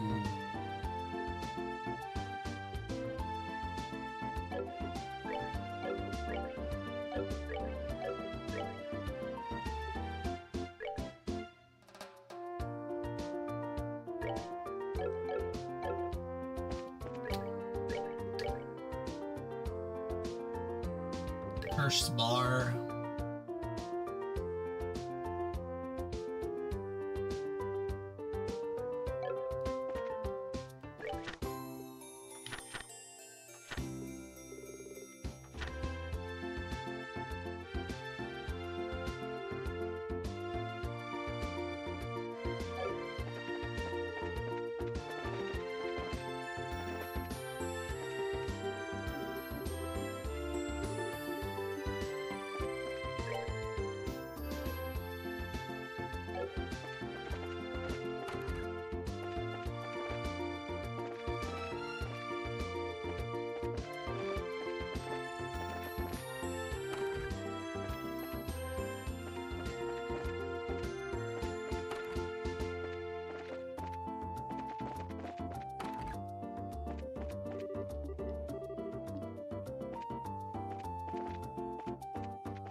Excuse me, you're Miss Marino, right? Yes, that's right. You all must be bracers. I am but an assistant, but you are correct. You desire escort to Ravenue Village, yes? That's right. I'd like to head to that lovely little town and have a look at the orchids. Though, if I may, you look a little young for a bracer. Are you quite sure you can do this? Excuse me, ma'am. I am a certified senior bracer. I'm totally capable of doing this. I can fully vouch for Estelle's abilities as a bracer, ma'am. If that's unsatisfactory, I'm afraid you'll have to wait for another local bracer to become available. Oh my, I suppose you really can't judge a book. I always like putting my own covers on my books anyway. I'll trust you, young lady. How about it? Shall we be off? Sure, ready when you are. Very good, let's be off. So we're going to Ravenue, right?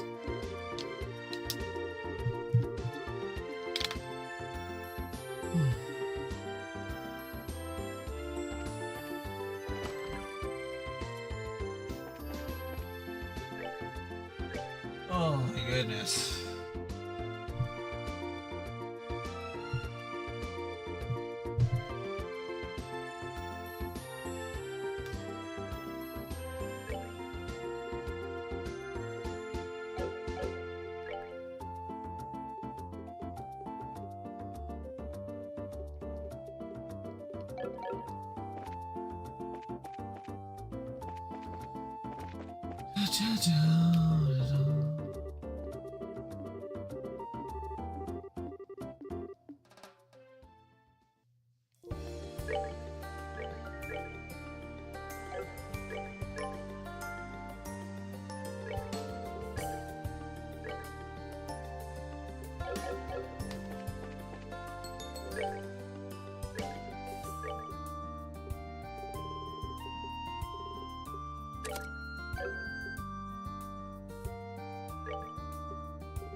So it's exactly as I'd heard. They have already started to rebuild their orchids little by little. Well, they'll certainly have their work cut out for them, but they're taking a step in the right direction. Yeah, they're getting all kinds of help from all over, too. I'm sure they'll be just fine.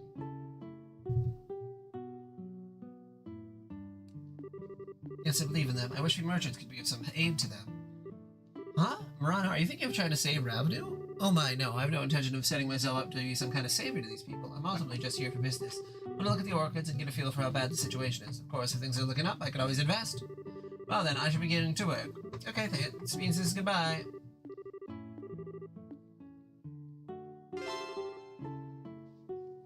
That was really easy. Let's see.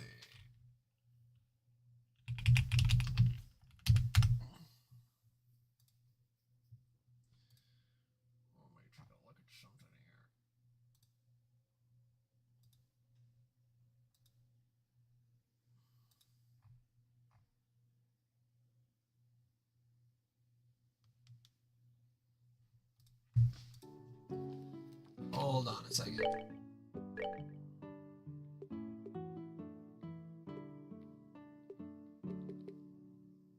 God damn it.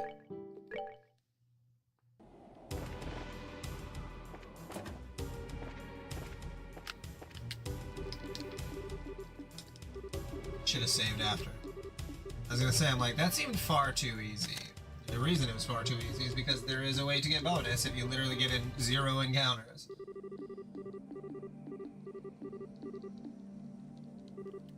Okay, to be fair, the majority of this is just dialogue, so it'll probably only take me like 10 minutes. That, even.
Ready?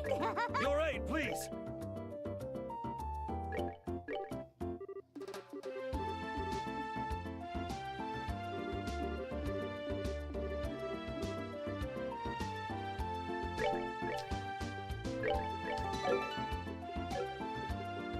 There we go.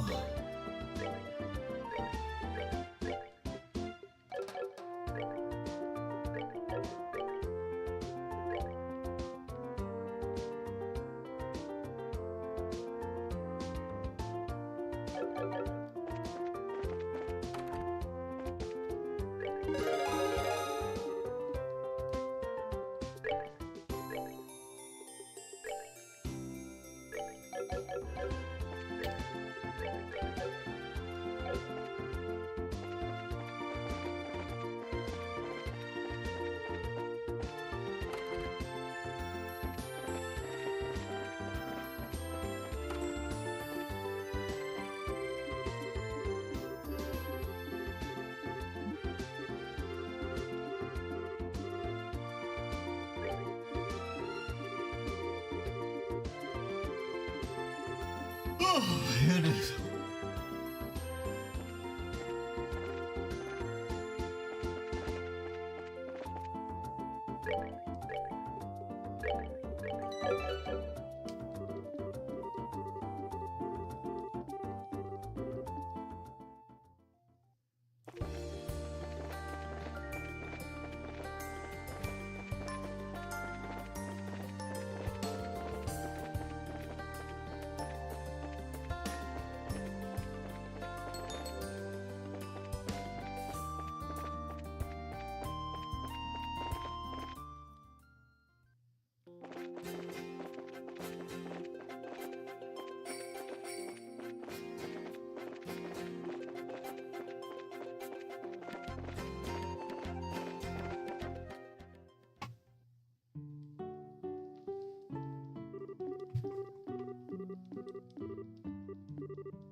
I sorely misjudged you earlier.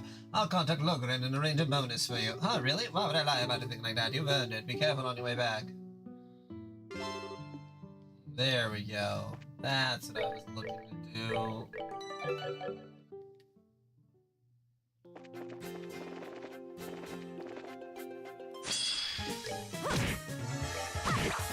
Piece of cake.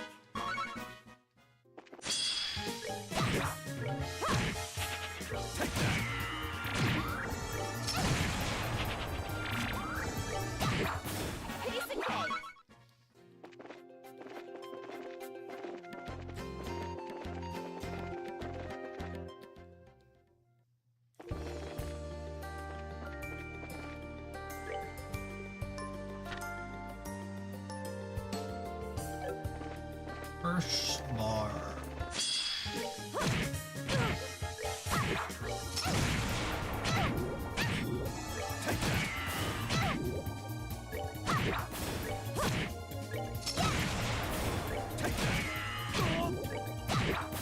Piece of cake.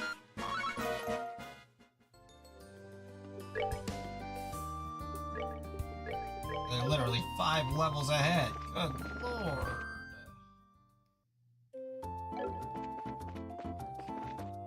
The bar, the bar, the bar, the bar. Pardon, can I have a moment?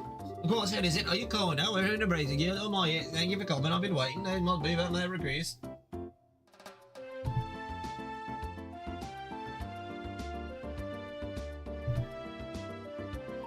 Oh, nice to meet you. I'm Estelle. My apologies, but I fear I have no other resources left to me. This will take some time to explain. Can you hear me out? Of course, go ahead. This will take a while. There's no need to stand around here. Let's have a seat and talk. Good idea. Let me see if I can claim us a table. So, ma'am, you're searching for someone? Yes. Someone you haven't seen in 10 years, was it? Yes, I'm searching for my niece. Her name is Rainy. If she's alive, she would be about 20 now. Wait, if she's alive, I don't quite... Oh, wait, 10 years ago. I think I guessed what this is about. The 100 Days War, right? Oh, yes, exactly. When hostilities broke out, my sister was staying in the city. She wasn't able to get out before the Imperial Army reached the city. Thanks to the acquaintance of my sisters, I soon learned of her and her husband's passing. Well, I never had a word of exactly what happened to Rainy. Well, it was easy to just assume, so it's been 10 long years. I've completely given up assuming Rainy had long been since joining the goddess. But very recently, I learned something new. A source told me that Rainy had not only survived, but had been adopted by someone here in Bose. Is it anything Rainy's alive? Honestly, I don't know. I barely dare to hope. And what's worse, my source is vague. I have no idea who adopted her. Oh, that makes things harder. But my heart tells me to believe. To believe the sweet little girl my sister loved is still alive. I must believe, which is why I beg you, help me. We understand, ma'am. Don't worry, it's definitely worth investigating. We don't have that much of clues, though. All we have is a name and an age, right? I do have a photograph of Rainy as well. A photo? That'd help. Yes, and it's not much, but... Oh, she's so cute. Ah, she warms the heart. She'd be 10 in the photo, yes? Yes, it's taken right on her 10th birthday, just before her family left on holiday. Huh? Estelle, what's wrong? Oh, it's nothing. I was just kind of mad, I guess. An innocent kid like that caught up in this stupid war. This is a story too many of us know too well. I must find this girl and return her to her family, right, Estelle? Ah, yeah.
That picture! Yeah, you see, Estelle explained the group was looking for Corna's niece. Well, it's her. It's Leela. I see. Do you have any idea who's in this photo? No, I'm afraid not. You're sure? You look just a bit surprised when you saw it. Yes, I was struck by how much that girl resembles an acquaintance. I was a little unsure if it was her. I'm sorry, but I must get back to work. Pardon me.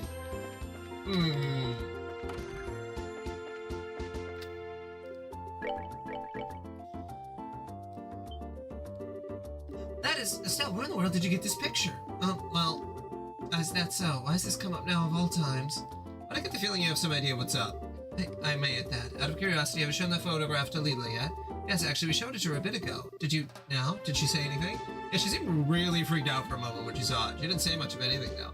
Though it was so obvious she was hiding something it almost hurt. I see. Blasted Leela, what? I suppose it falls to me to explain. I think I'm a little lost. You know the girl in the picture? Of course I do. I've known that girl in the picture for ages, and she's very important to me. Because the girl in the picture is Leela. So what? Really? Uh-huh. The orchestra hits as the truth is revealed to the stage. You sure? Completely and absolutely. Leela came to our home on a certain day 10 years ago, the day the army of Erebonia began its assault on the city of Bose. No way! When Father returned after assisting in the evacuation of much of the citizenry, he had a girl with him.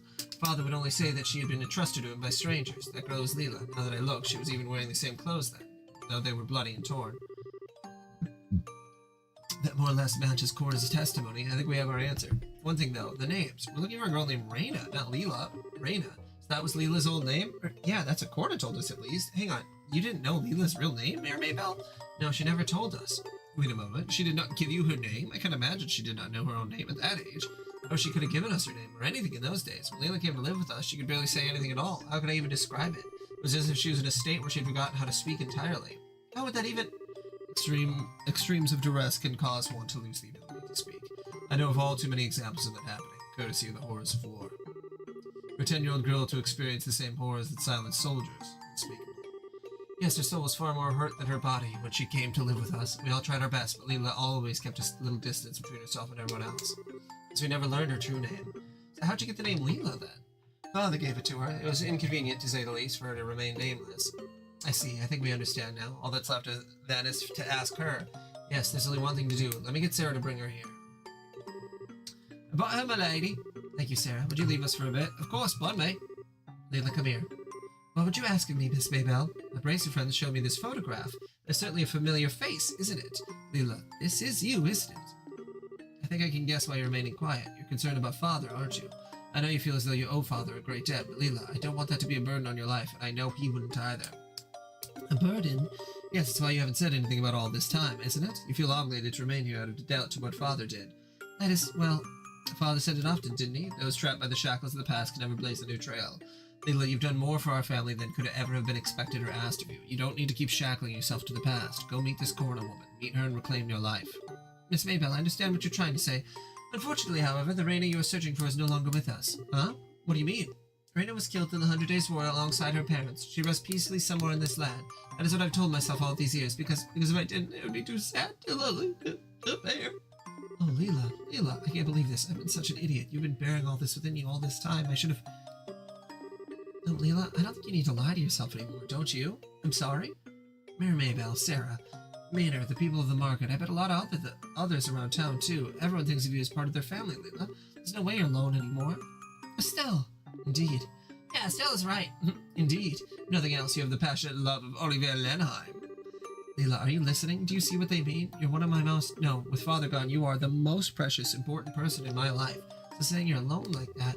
Please don't say anything so terribly sad. You've never been alone, Leela. Ever. Miss Maybell and Leela, mind yourself to forget something painful. It's exactly what Father hated to see, some trapped by their past. Father entrusted us both with such a valuable lesson. Please don't let it go to waste. Leela, go meet Corna, please. Or does what Father taught us mean so little to you? Very well, I'll accept a defeat. Sorry, Miss Maybell, you're terrible. How is anyone meant to say no to an argument like that? That, my dear Leela, is the secret to driving a hard bargain. Happy endings always warm the heart. Oh, good to see that's all settled. Yes, I'm glad. Come on, then. Let's go meet her. But pardon? Go meet... Oh, you're coming, Mayor Maybell? I don't think it's a problem. With her father passed away, she has to go in his stead. Yes, precisely. Come on, Leela, let's be off. All right, I'll accompany you then. Oh, no, you don't. I'm the one accompanying you this time. Come on, get in front of me. Left, right, let's go. But, It's okay, Leela. After all, you're the star this time. Precisely. See? Listen to that smart bracer lady. Come on, hurry now. We'll be right behind you. Maybelle. I see. I think things got so complicated. Raina, I'm so sorry we didn't come looking for you. I wish I could have found you sooner. No, Auntie, don't apologize. It wasn't anyone's fault, except maybe that of the times. And over the last 10 years, I can honestly say I've been very happy. Miss Maybelle, thank you so very much. I owe you and your father a debt that can never be repaid. No, not at all. If anything, I should be grateful to you and your sister and her husband. Leela has been such an important part of my life. I should say Raina, I'm sorry. No, please call her as you have. That is the name she has here, after all. I am just glad to know she has been safe and happy, no matter her name. Miss Maybelle, I beg you, please continue to take care of her. Well, I would certainly love for her to remain with us, but you don't intend to take her home with you? No, I planned to at first, of course, but seeing her now, I couldn't be so cruel. To continue living here with the people she loves and all her friends. No one who loves her could take that away from her. Auntie Corna. No, Dumpling, don't make that face. Of course, I do hope you'll visit your uncle and me every once in a while. I know the distance will make it difficult, but we would both love it. Why would distance be an issue? I didn't mention, but our home is quite far away. You know where the Lamont Estate is, I take it? The Lamont Estate? Of course I've heard of it. That's where the guild has its training ground and headquarters. Most bracers have heard of it, yes. I see, so Leela's not from Liberal. That does sort of explain the kind of unique feeling she's always given off. Even by airship, it is quite a trip. I do hope you will come and visit someday, but even then, I will still keep in touch. I will too, and I promise I'll find time to visit. I'll be counting the days until then. Now, Raina, let me go get another good look at you. Oh, you really are the image of your mother. I look like Mother? That you do. Not just in appearance, but even the way you move, your speech. You really are so like your mother when she was at your age. I'm sure she has been watching over you. Your wonderful new friends and family. It's what she would have wanted. Live happily, my Raina, for your mother's sake as well. I will, Auntie. I promise I will. A little hard-hitting. Hey, Leela. Yes, Miss Maybelle. About what we were discussing earlier. When were you planning on doing it? A trip back to the mall, you mean? I haven't quite decided yet. Alright, just be sure and let me know when you're going well in advance, okay? I'll need to adjust my schedule. What do you mean, Miss Maybelle? Well, I am going with you, after all. I really want to see what your home was like. Besides what? I was thinking it'd be really nice to hear some stories from your childhood. I know you've heard all sorts of stories about me from before you came to live here, and I need to find some kind of embarrassing chink in the armor of yours, or I won't be able to do anything for you.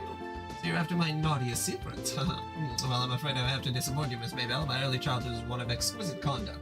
Like certain infamous tomboys who would be scandalized should their past be made public, I have nothing to fear. Oh, really? No one underestimate my ability to sniff out the truth if I were you. Well, let's see what you can manage. I'll let you know as soon as I've made a decision.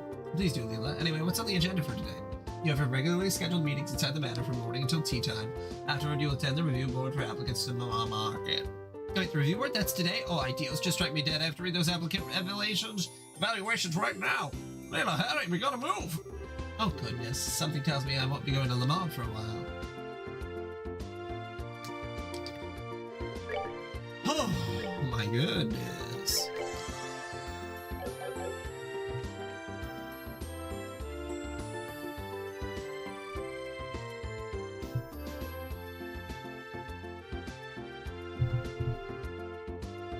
Very slow day.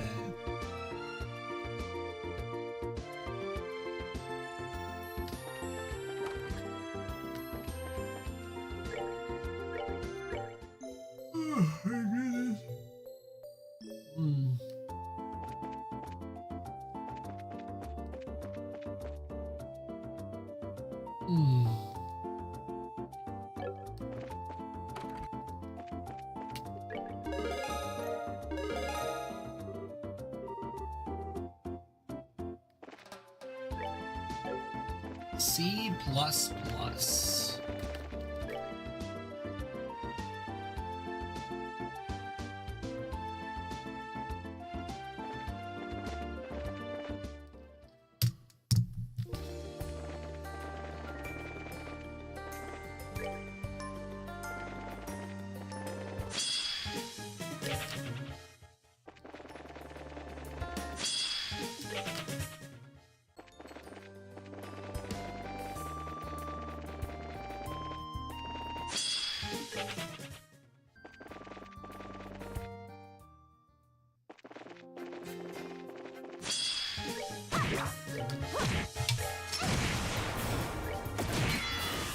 Enjoy the show.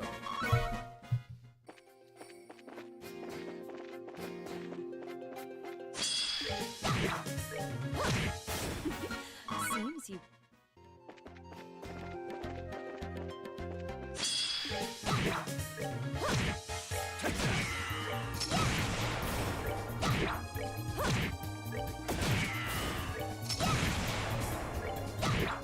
We're good to go.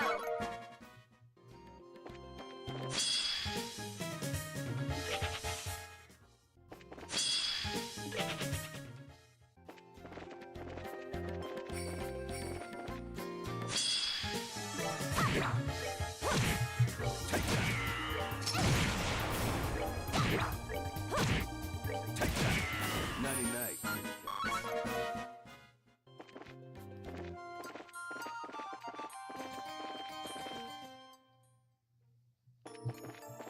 There we go.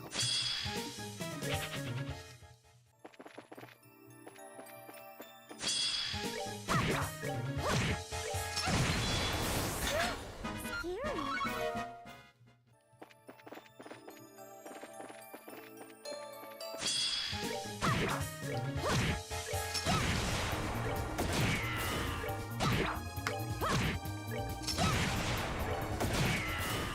Enjoy the show. I can get her leveled up a little bit. Good lord. Scary.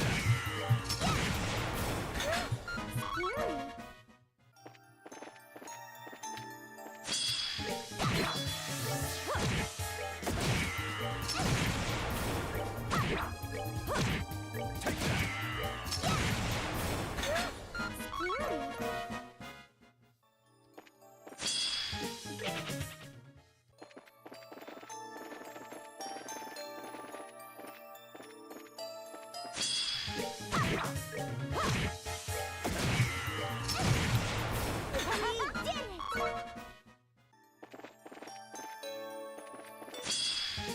We did it!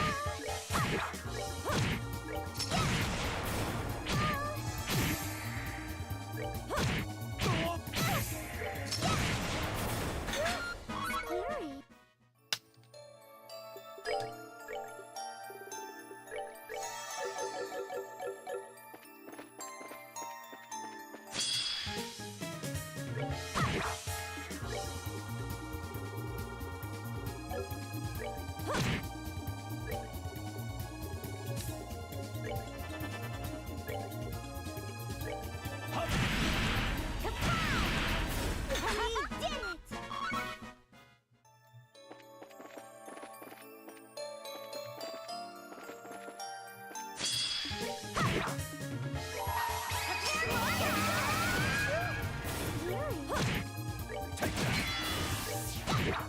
We're good to go.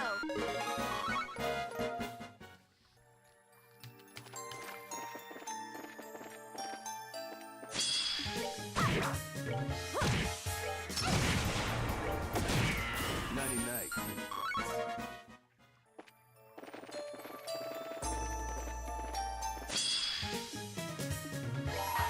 Let me show you the truth. Nighty night.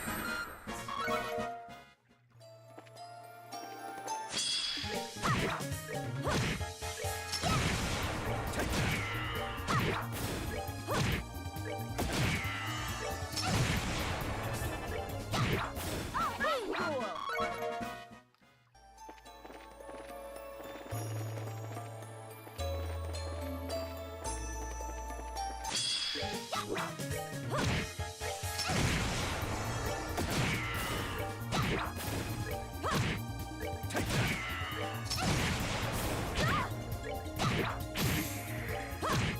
Oh, are we done already?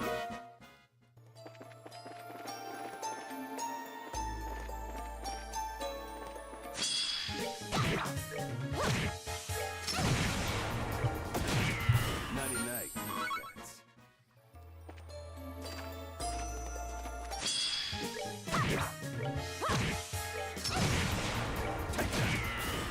Enjoy the show.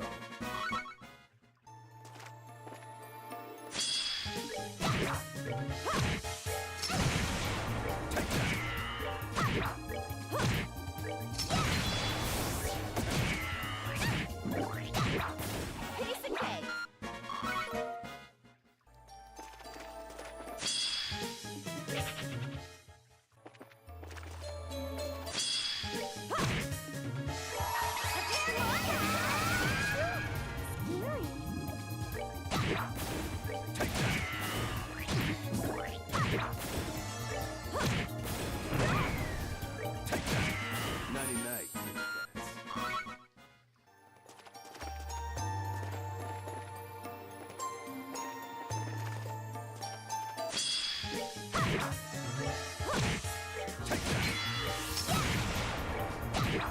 We're good to go.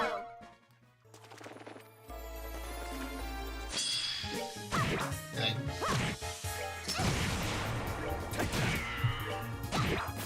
Piece of cake.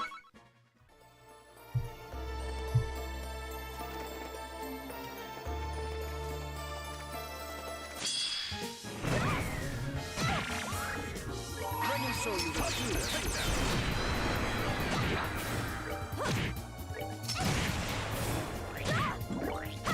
Space Jam. Cool.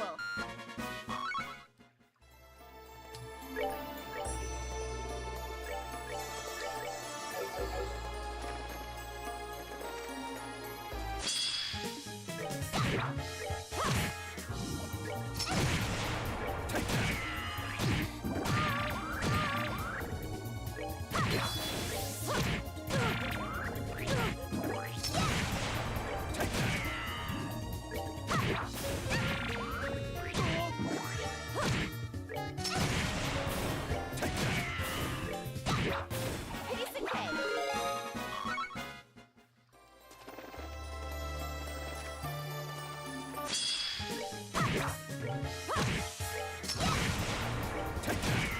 Nighty night, kitty cats. 63. It's like level 64 would probably be okay. Know that we get, and eventually we get a lot of experience Enjoy the show. from the next set of enemies, and it just seems kind of like not a very good idea. Go for someone who's like 6 levels below.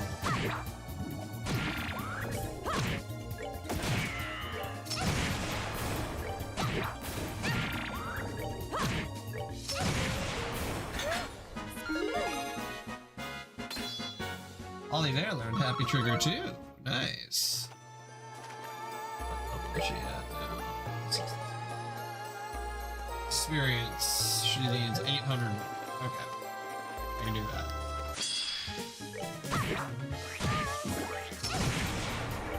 And then I'll go back. Just continue this whole rate. That place to grind as well. Cool. Somebody doesn't give 22 each. Considering how much I need for any of the healing materials. Let me show you the true essence.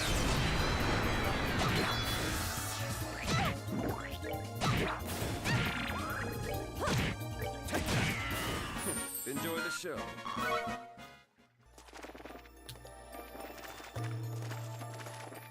Oh.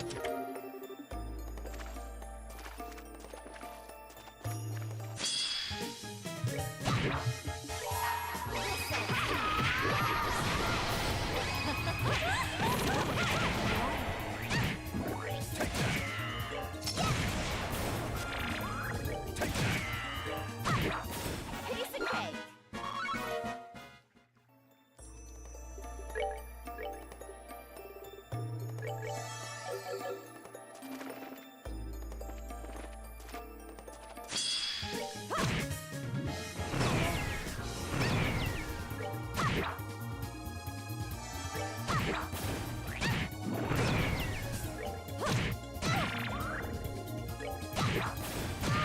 Hey, do you guys mind?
show you the true essence of this.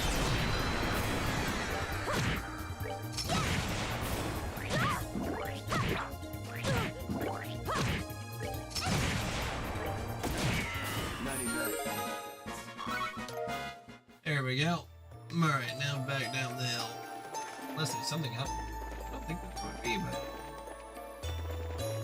Also, you never know unless you look.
Man, I do wish that there was a way to fast travel.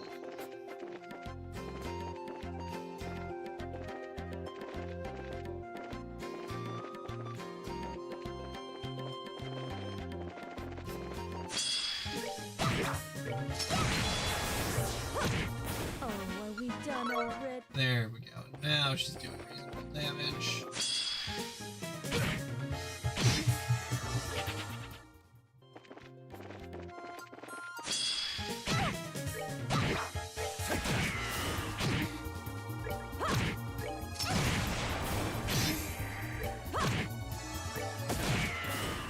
Enjoy the show.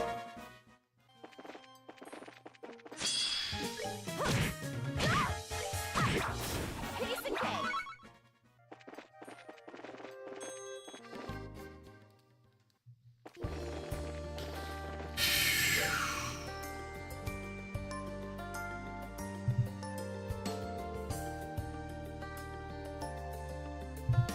Okay. Well, I guess the company meeting is rescheduled.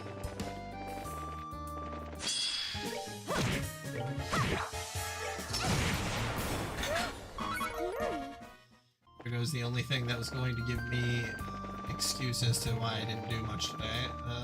Although I don't have it.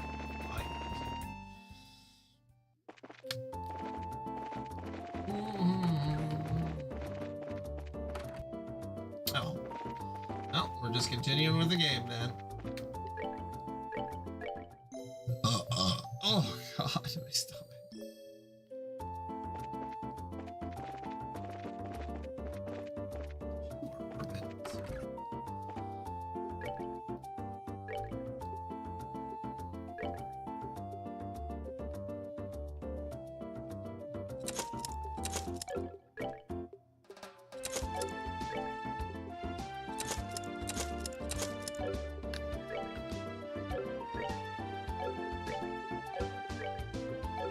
There, everybody's orbits are upgraded, so I don't need to think about every time I fucking...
Okay, whatever.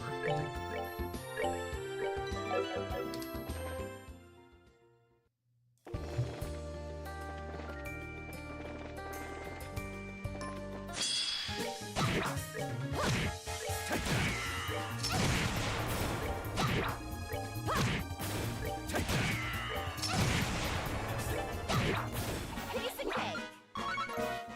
She's still got 20 minutes.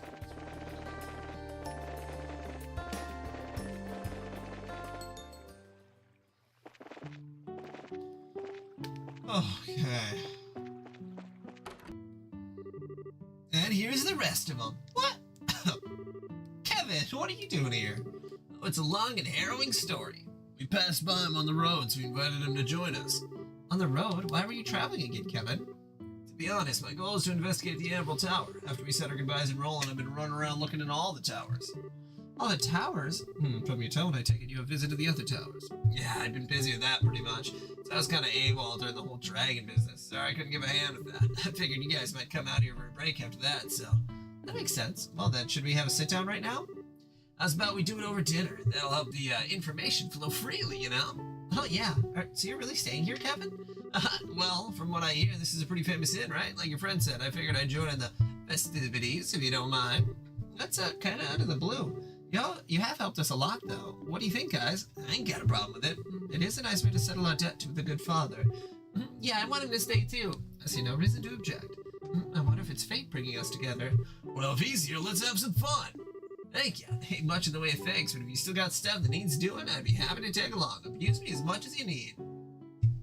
Let's fucking party.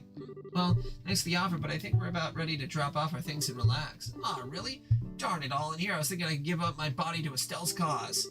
Oh, if you want to sacrifice your body, trust me, there are ways to arrange that. Come on then, let's get checked in. Thank you very much for choosing to stay at the Kingfisher Inn. Allow me to show you to your rooms. Yes, please do.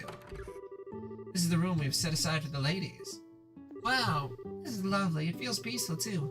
This is the room we used the last time we stayed here, right? We ended up having to sneak into the bandit base and didn't really get to enjoy it much.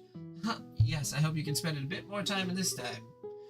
I did at least get to spend one night in a comfortable bed that time. The way I remember it, Shara drank you under the table and laid you out like a sack of garbage.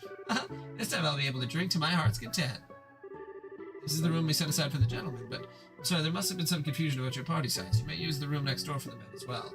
Ah, right, I kind of jumped on the train at the last second. You guys pick rooms and I'll roll with it. How about it? I have no preference. I don't care much either way.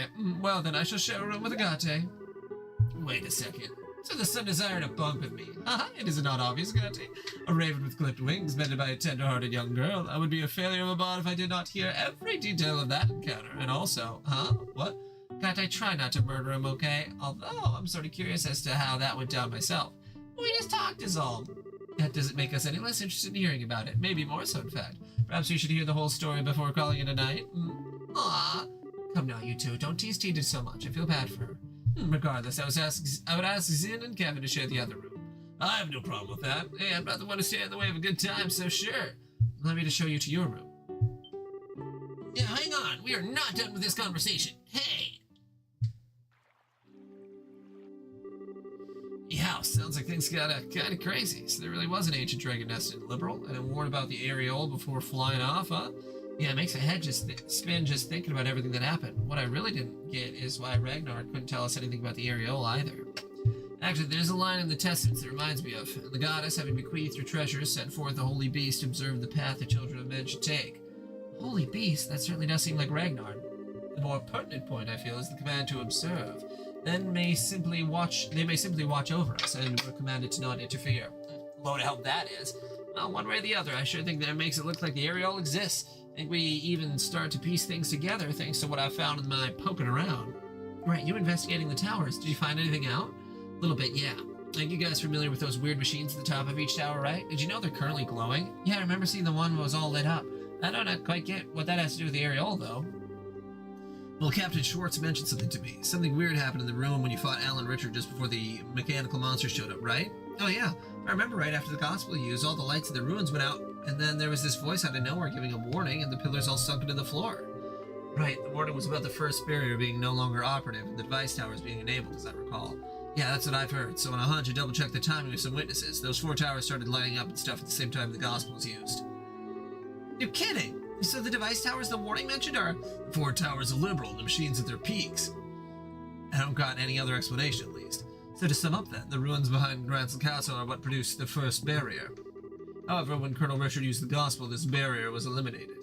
And in its place, the device towers were activated, presumably to produce a second barrier of some sort. A second barrier? But why would you... If you're going to protect something, you always want to make sure you have a backup.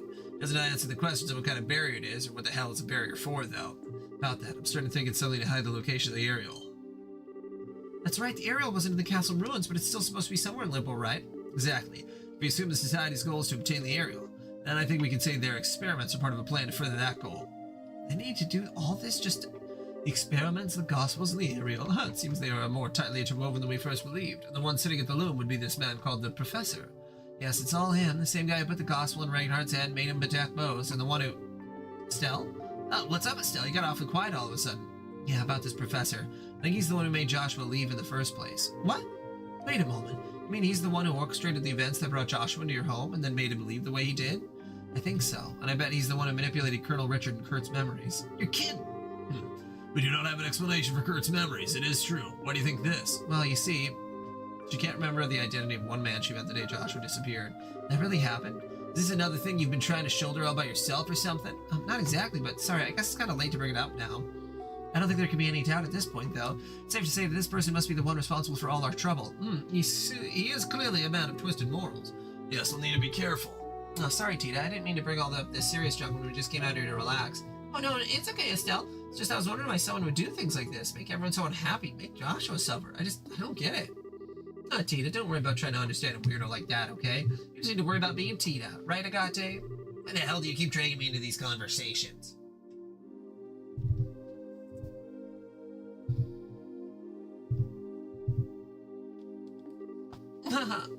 We needed that, I think. Kevin? Oh, nothing. So how about we call that in enough information swapping for one day? I could check. Check Jesse's work. Because I don't particularly trust what he did, but... Doesn't mean that he didn't do it.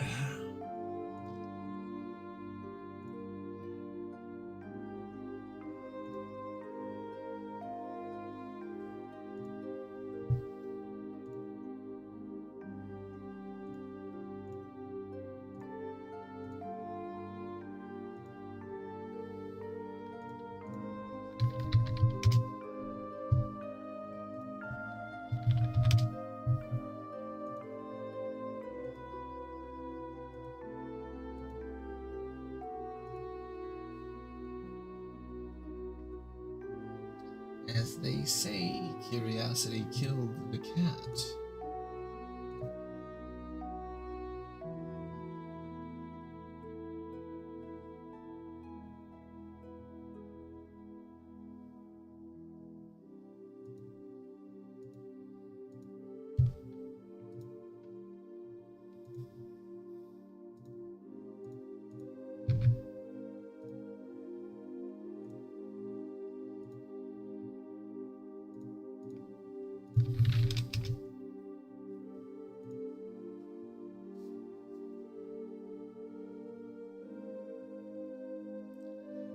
It'd be a crime to let all this wonderful food go to waste. Can't say no to that. Yes, let us leave debate aside for now. Instead, let us navigate the forest of meat through the rivers of liquor. Merriment awaits. Rivers of liquor, Lenheim? That was an unfortunate metaphor. Oh, please, Sharon, do not make me swim.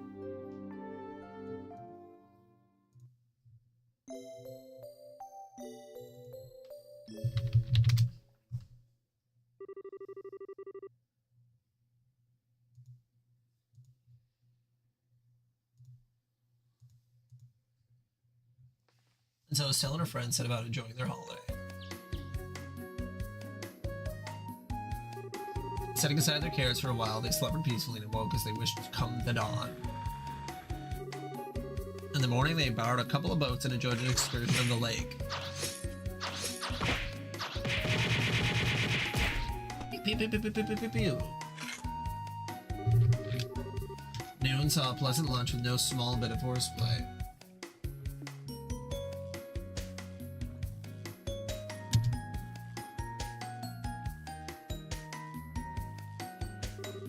And the evening was perfect for setting a fishing line and letting the hours drop.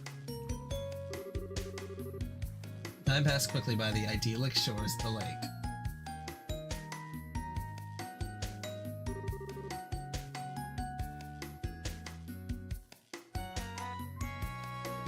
Cassie, did you just set it up in the basement?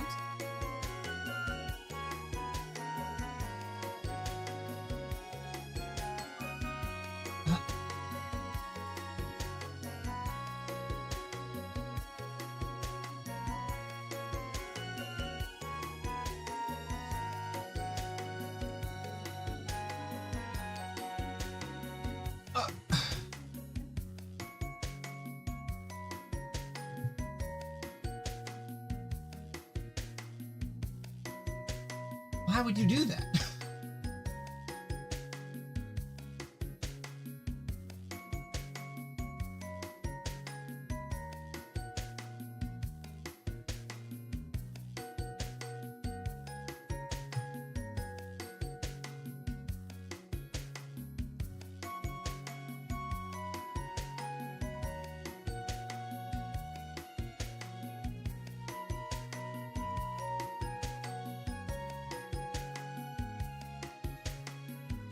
Jesse, that doesn't solve the issue.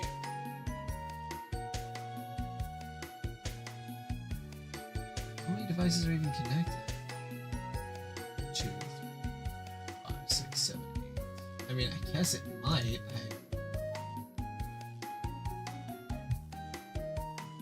One of these is a sound bar. Why is a sound bar even connected to the network?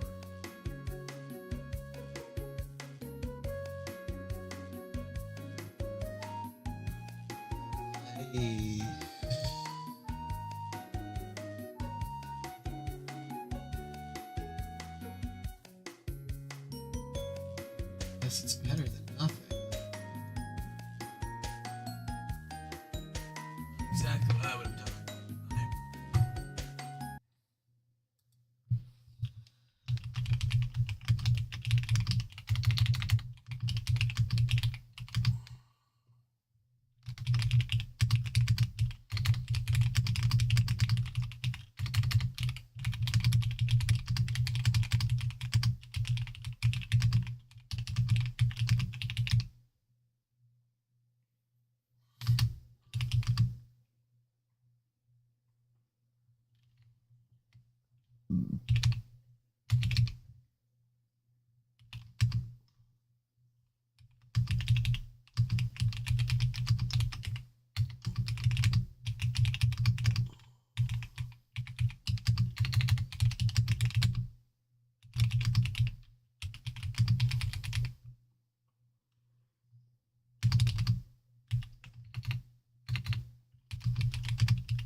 Oh, that was so much fun. It was. It feels like we've been refreshed, body and soul. Yes, it's been a while since I've had this much fun without drinking. Cheer up, minors in the room, influences, etc. And weren't you slamming back some kind of fruit liqueur like a fiend while we were fishing? Oh, honey, please, something that light doesn't even count. Right, Princess Tita? Right, Princess Tita? I think I will invoke royal prerogative to refrain from commenting. Unattended from that, though, Estelle, you're really good at fishing. Huh, you think so? Yeah, you are. You pulled them up one after another. It's been her hobby since she was little. Speaking of, Kevin made quite a showing for himself, too. I noticed that. He seems to really like fishing. He definitely knows how to handle a rod and whatnot, that's for sure. If he got a bit better, he might even make a good rival for me. For the love of... Not everything has to be a competition, Estelle. Haha. Haha. Still, though, it's a lovely evening. Estelle, what is it? Nothing. I think I need to go enjoy the lovely evening for a bit. I'll be back for dinner. I understand. Don't be gone too late or I'll eat your portion. Yeah, I know. See you guys later. Estelle, Shara, don't worry, Tita. I'd like you to leave her alone for a little while, if that's okay. This is about Joshua, isn't it? Good guess. The evening was just as lovely back then, too.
Garvels. Got a tornado fan. Wow.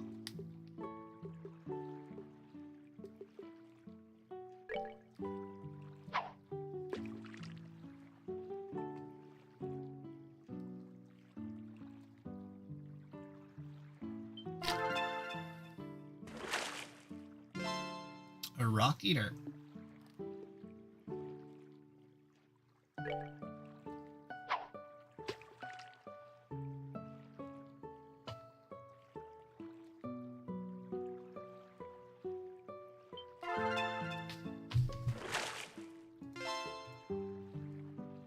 Mark Trout.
Oh.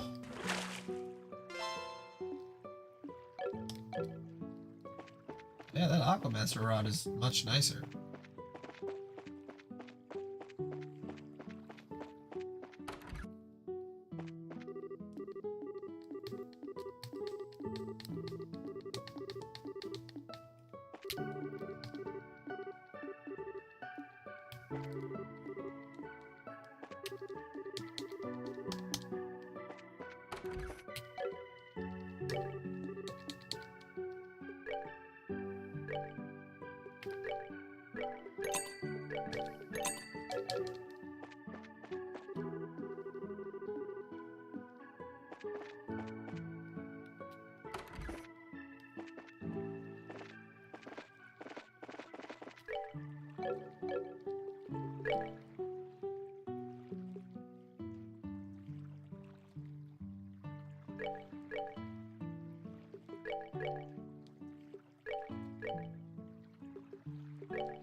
Oh, what a pretty sunset. It's just like that time. The sky, the sunset, the water, it's all just like before. Everyone's having fun, but it's not really the same at all, is it? Oh, I'm hopeless, aren't I? Made up my mind to chase after him at my own pace, but Mom and Joshua must be laughing at me. That's right, I did play it once during the dream. What if I can do it again?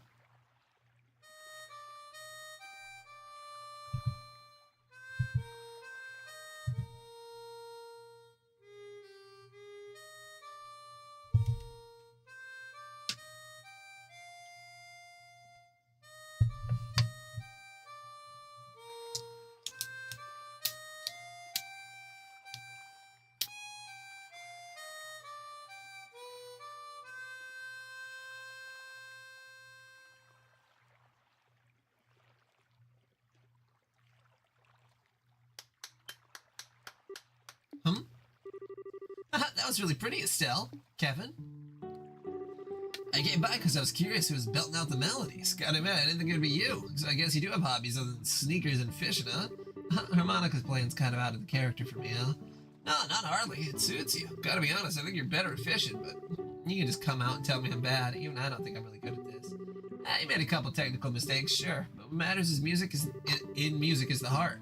And that little performance of yours carried your heart. Trust me. Oh, thanks. Mind if I get a little closer? Oh, sure, go ahead. Got a question I'd like to ask you. Stella, what are you going to say when you meet this boyfriend of yours?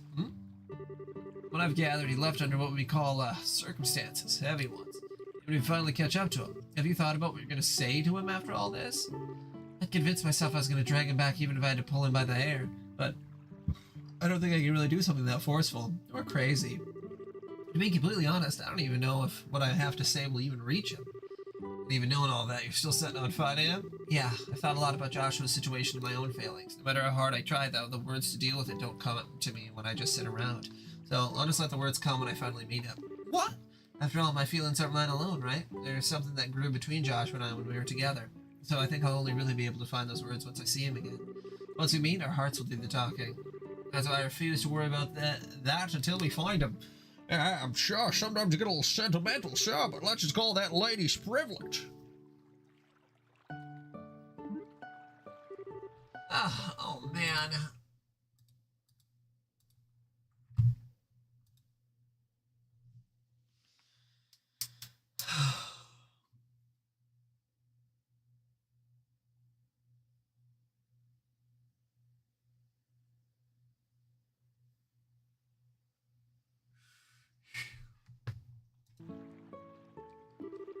I didn't go according to the steps at all. What? Step 1, Estelle is all sentimental and down. Step 2, Estelle worries over a comment from me. Step 3, I follow up nicely. Step 4, Estelle starts feeling better, and her opinion of me rises sharply because of it. See? Profit. That was a brilliant plan I was aiming for, but somehow you skipped steps 2 and 3, and thus 4, I think. Sorry. You're still a good priest, Kevin. You do pay attention to people with worries like me. Well, it's true. That's part of a priest's job. Gotta admit, I was paying attention to you for reasons that are more personal, Estelle. Huh? What are you... Hold that thought. What? No, what is it? Not sure. It looks like a boat's approaching, and I think something's inside it. What?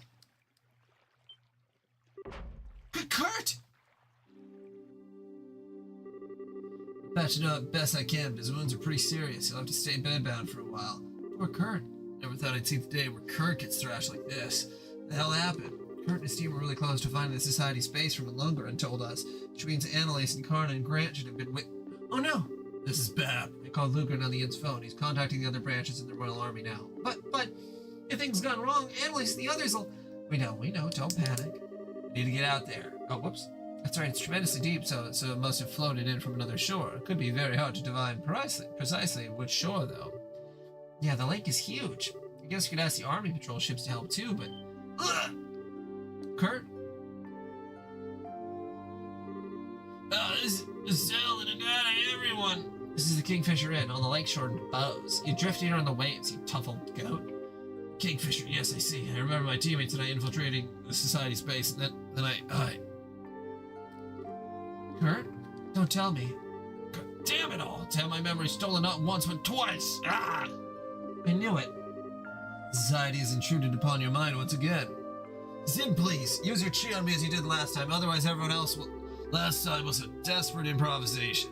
Won't be able to restore memories locked away by hypnosis. Besides, with your injuries, no, we cannot risk it. But, in that case, let me try something. What? And you are? Kevin Graham, Growlsritter of the church. Think Annalise might have told you about me. Yes. Hang on a second, Kevin. You can undo hypnosis? I don't know what I can say about any nasty stuff that's wormed its way into the subconscious, but I can imagine a little something if it's just some sort of block in a short-term memory. Doesn't seem like it's been that long since he was hit, so... Oh, neat. Is it an example of thaumaturgy, the secret arts of the church? You might call it that. This might feel like your head's getting kicked by a mule, repeatedly. Guess you don't care much, though. Not at all. Please, do what you can. All right. In the name of she who dwells above, do I hold this consecrated septum. Wow, so pretty. Silver reflection of the conscious will, black luminance of time's flow. By your opposing natures I divest this mortal man of the ties which bind his mind. Kurt, you okay? Yes, I think so. So much is returning, as though a mist is clearing from my mind. Just let the fog clear. Remain calm and relaxed. Whatever you do, don't try to look into the darkness that lies beyond. Yes, I understand. I see what you meant by when you warned me this would be unpleasant. This is my ego, isn't it? You can tell I'm surprised. I'm proficient in meditation, remember? I'm fine. I think I remember enough now. Really? Great. An impressive technique. You really are more than a skirt-chasing priest. Well done, Kevin. Come on, don't inflate my ego too much here. I mean, a little, sure, but not too much. Anyway, Kurt, what do you remember exactly? Yes, well, the society is based on the northwestern shore of the lake. They built some kind of research facility in secret. A research facility? How did they? The northwestern part of the lakeshore is sparsely populated at best. Even so, guard ships do patrol over the area. The facility is cleverly hidden. They projected a dummy image into the sky to prevent aerial scouting. What? Oh, that is an impressive feat. It's theoretically possible, but how would you... And if you approach by land, a deep fog springs up around you as you draw near. A fog? It sounds just like rolling. We broke through the fog and entered the facility, but then we were ambushed by a team of people calling themselves enforcers. They caught us completely off guard and crushed us almost immediately. I lost consciousness not long after reaching the boat. Damn my cowardice, abandoning Grant, Karn, and Annalise like that. Kurt, don't worry about it, okay? We're gonna save Annalise and all the rest. Estelle? Don't worry, Kurt. You told us everything we need to know to go kick some fools around. On top of that, I suspect we'll have some help from the Royal Army. Leave the rest to us. Thank you. Forgive me. I leave it in your hands. Kurt? Don't worry, he's just unconscious. Anyway, sounds like we don't have time to stand around. Right, we need to get going before the army does. Estelle, I'm sure I don't need to tell you this, but... Yeah, I know. This is going to be the most dangerous thing we've ever done, by a lot. You know what? I was prepared to settle things in the society one way or another. It does happen sooner than I thought. Estelle, well, I think this is the shortest vacation in history. No, we got plenty of rest. Now it's time to gear up for the real fight. There is a problem. A small army of us coming together would stand out too much. It would be best to send a smaller group, I think. Yeah, good idea. Hey, everyone, do you mind if I pick a team like I did back in the ruins? As you did beneath Bransel? I think that's for the best. I'd be happy to come along. Sure, I don't mind. I'm holding grudges if you don't pick me, though I do want to bust some heads. Of course, though you will naturally ask me to come along. If you need someone who can heal injuries, I'll be happy to come along. I can help with machines and stuff, I think. Thanks, guys. Sorry to spoil the fun, but you mind picking me first, huh? From the sounds of it, Annalise and your friends are in the Society's claws. They've been given the same treatment Kurt was, or worse. What do you guys do exactly? Oh, I see, a good idea. Yeah, good point. Looks like you're in no matter what, Mr. Priest. Thank you. We should be thanking you, Kevin. Okay, let me pick the rest of the team. Okay. Oh, okay. You gotta have my main girl with me, Tita. She's the only one who can do anything competently here, I swear to God.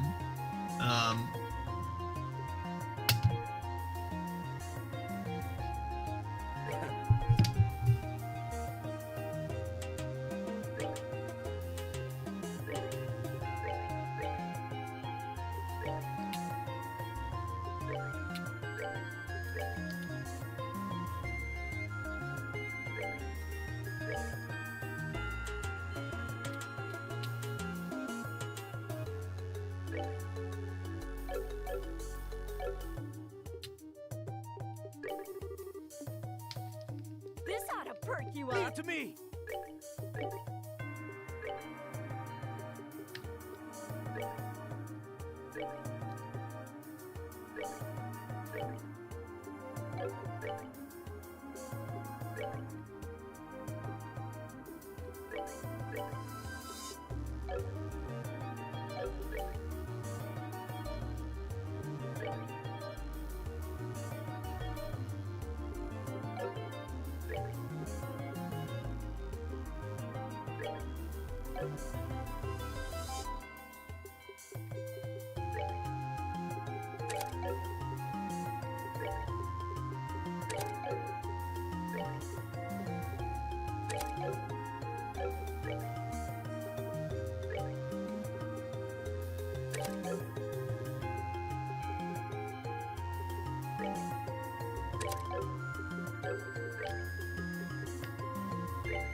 got the craziest party you could imagine. Party I would believe almost no one picks. But you gotta do it for the laughs. All of it is funny. Having a little girl with you who definitely shouldn't be there is also funny. Sure is quiet. You'd think we'd be able to see the beach soon or something. Unless my skill at reading maps has fled me, this is the right direction. The best course of action is to proceed forward. Ah, besides, check out the moon. This is the sort of night you'd want to take a girlfriend out on a date, really. And someone is mellowed out as ever, but do you actually have a girlfriend, Kevin? Despite what you might think, I have at least one candidate in each town on the continent. And candidate, meaning you don't actually have one. Come on, at least let me finish bragging. You're but a squire in love, Sir Knight. Now, Kevin, what are you out here on your own still? It's becoming kind of a big deal, and you have no backup aside from us. Are the grouse litter kind of understaffed? Well, the situation's kind of complicated. I got dispatched out here on my own at first. Yeah, if something really hits the rotating thingamajigger, though, some of my buddies might fly out here. Oh, okay. So the grouse litter's job is the retrieval of artifacts, right? More accurately, investigation, management, and retrieval. And retrieval usually means recovering it from someone. Dirt is forbidden the average citizen from owning working artifacts, and most nations agree and let us work. I'm curious, why does the church want to take them away so badly? Okay, so the thing is, there's lots and lots of different types of artifacts, right? And nobody really knows how or why they work yet. Despite that, they do work. And depending on how you use them, they can have absolutely crazy abilities. What do you think tends to happen when you put infinite cosmic power in the hands of your average citizen? What happens? The biggest thing is actually obsession. You can't resist the seduction of power and inevitably use the artifact for nothing good. No way. Seriously? Always? We've seen it happen time and time again throughout history, sadly enough. Still, you remember Mayor Delmore well enough to know what I'm talking about, right? Yeah, Delmore did seem to have this awful mean streak in him. It wasn't like that mind-controlled Kakua boss guy. Delmore seemed like he felt he could fight the whole world and win. Holding absolute power gives people a warped sense of confidence. It raises their ability to control themselves. It's the mission of the Grouse Litter to stop that before it happens. Ain't always the prettiest job in the world, but... Really? It simply means the church has its own business to sell. For example, in some cases, individuals are allowed to possess or keep artifacts, are they not? Hey, you do know a lot. Well, I'm gonna have to say no comment on that one, Mr. Bard. You got a duty to keep church business confidential and all that. Of course, my good man. Urge to push Kevin off the boat, rising. Hey! So this is the fog near the base, right? Now we really got no choice but to plow on ahead. Yeah, stay alert, everyone. They might try to ambush us. Hey! Looks like we made it through. Alright, we've arrived. I don't see anyone around, but well, yeah, nobody let your guard down. First order of business, I think, is giving that building ahead of scouting out. We must not forget who our foes are. Should we encounter particular danger, we should not hesitate to leave the stage. Yeah, you're right. Tita, do your best to keep up. I will. Taking a little girl into the fight, because honestly, being able to target more than one person with an average attack is like a real lifesaver.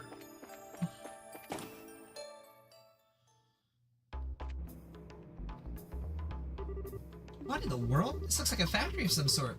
No one is present. Odd. No way. Oh, Aukasons. Interesting.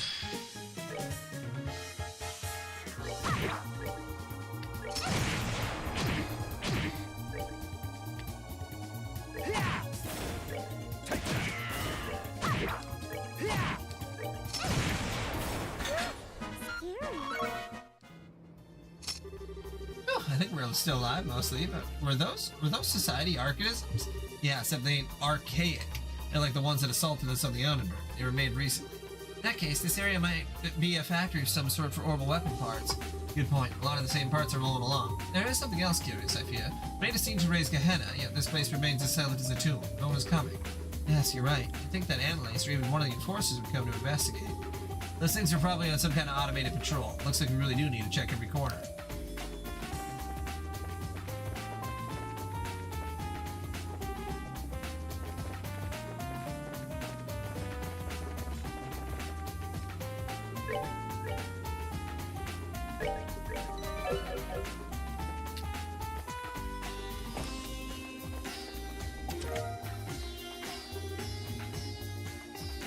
Buzzer.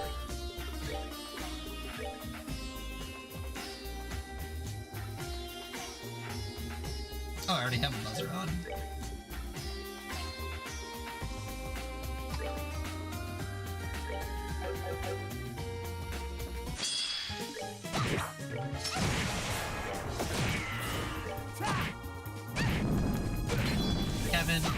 gonna get this kill. Here we go.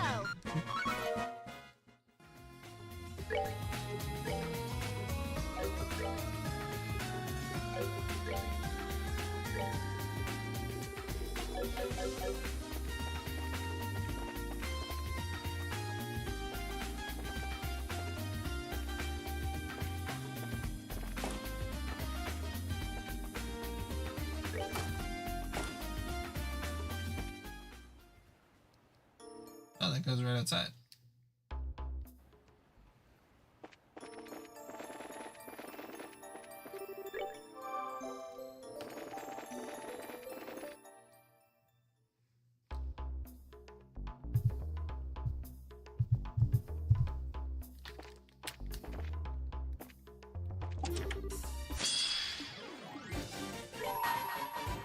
Let me show you the truth. Nighty night,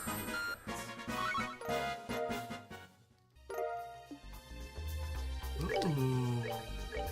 So what is he at? 539, 597. Wow.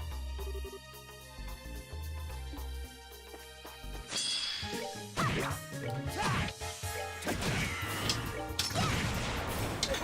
did it! What was he? 65? We did it!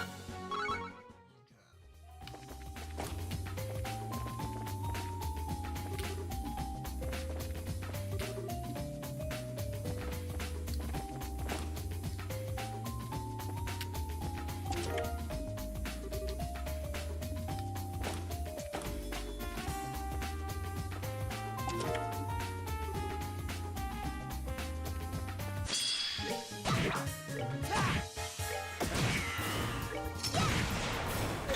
did it!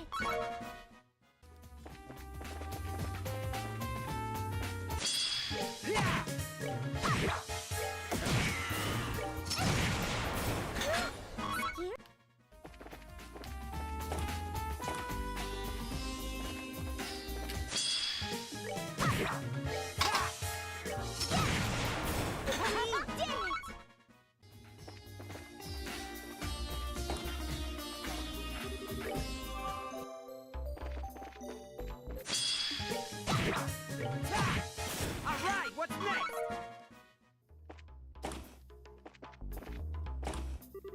What the? Grant! Link, Ideos, you're safe. Kurt told us what happened. We came as soon as we... Hold on, something's up, huh? The battle.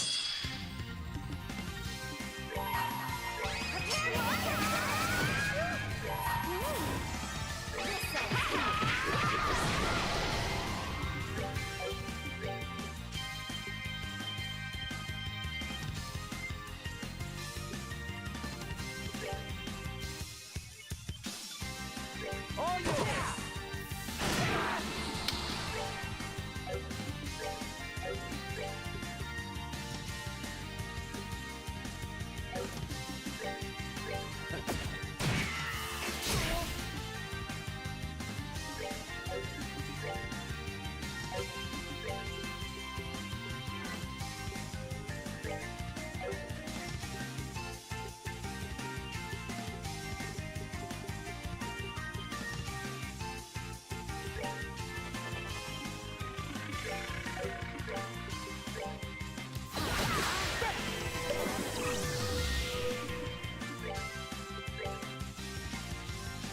Prepare to take the spin!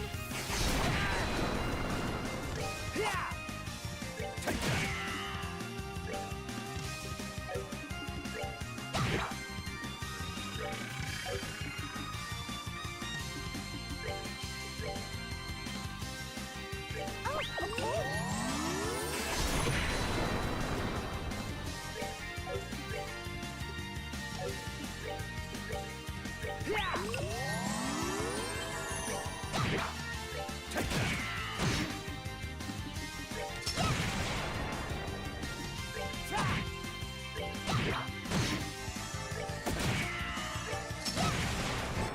We did it!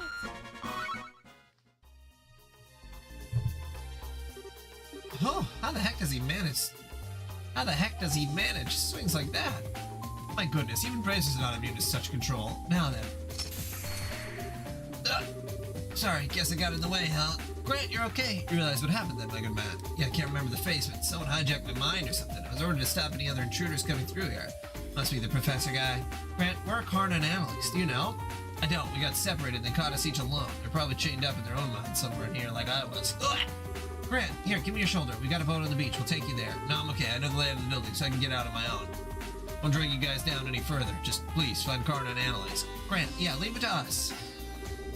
You really gonna be okay? For now, we just need to trust him and keep moving. Just 2 more, right? Yeah. That is my case then. For the police facility produce primarily standardized humanoid agents. The Vogel, the scout unit, as well as the combat unit Vanguard, with development based on the carding for new and following text redacted. Red card key.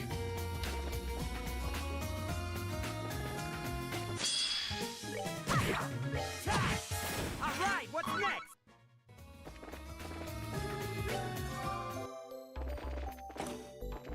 Yeah, there's only the one door. There was only the one door up.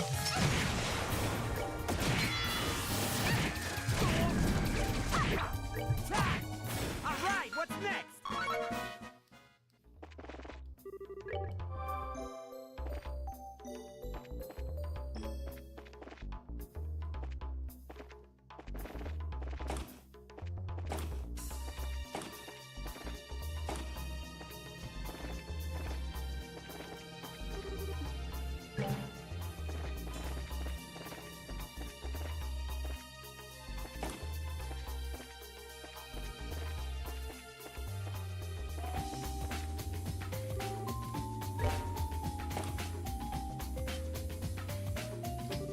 What the? What? That's I think from before. Oh boy, that's definitely the same one as the one beneath the castle. Why is it here of all places? And far more importantly, why are there 2 of them now? This is already complicated enough world, thanks. I'm not sure, but this place seems like a sort of research facility, so maybe they were studying it? Studying it? Why? Well, like maybe for ideas for designing their own archisms. A distinct possibility. This place is in even deeper than we thought.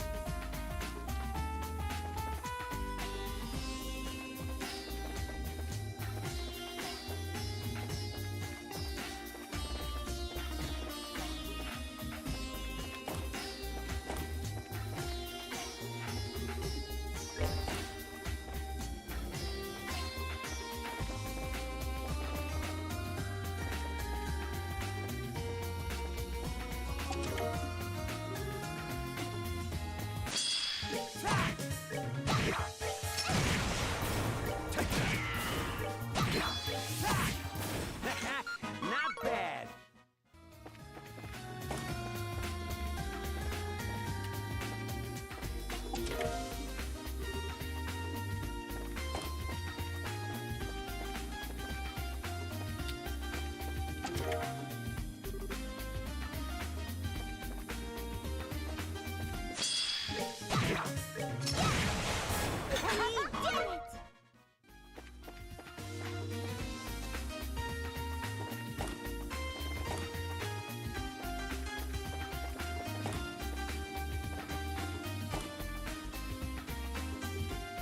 Damn it!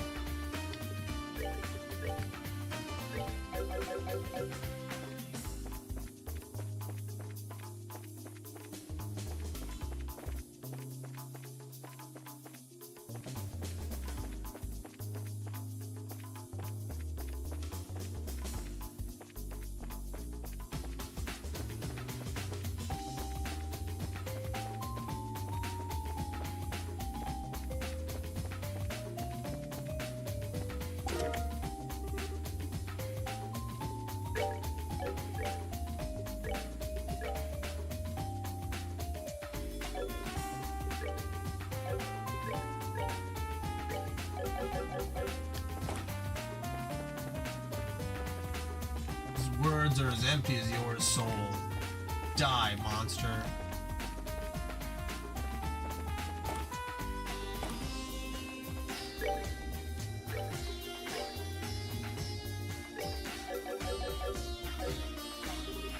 Oh no!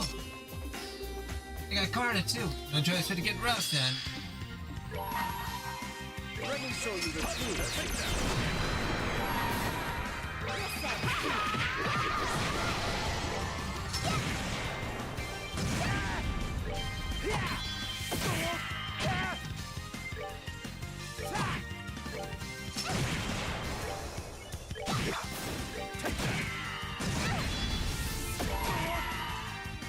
holding my holy powers of light as is our shield.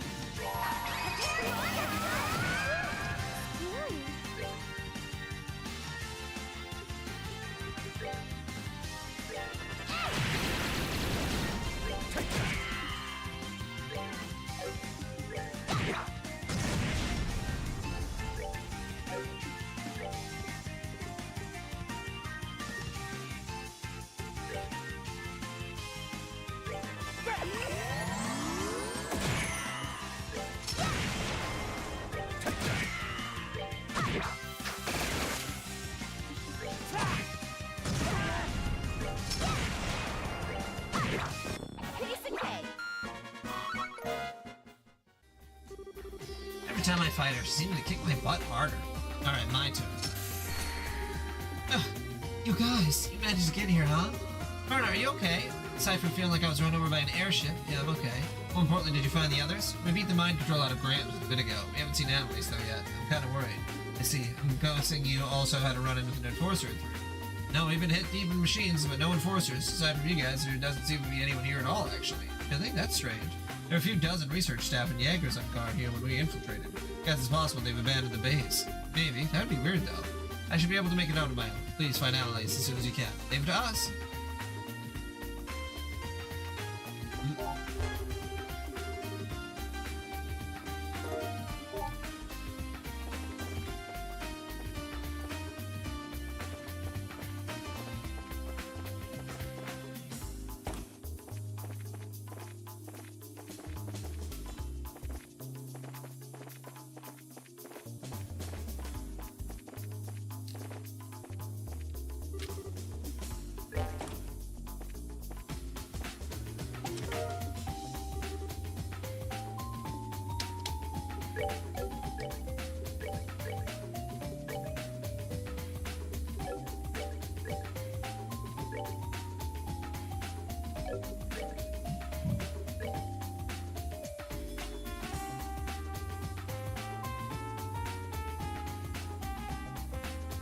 Ooh, it does increase agility and movement by quite a bit.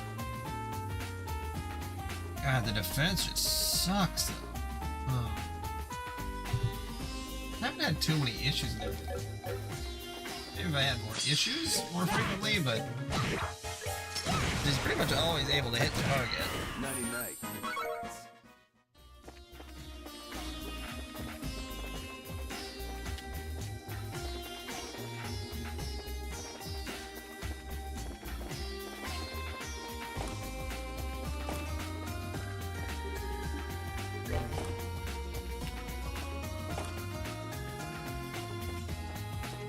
Observation deck.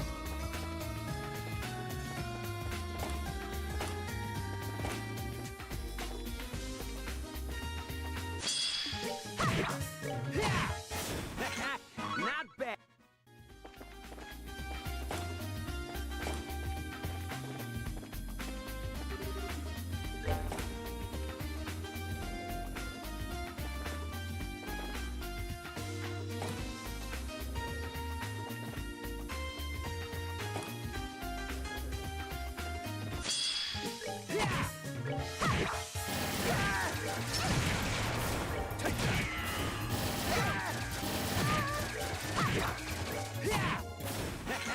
Not bad.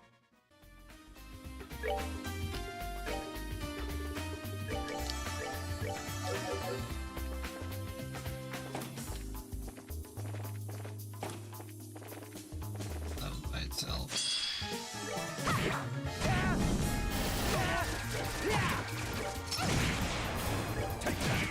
Nighty night. Hey, finally a level up.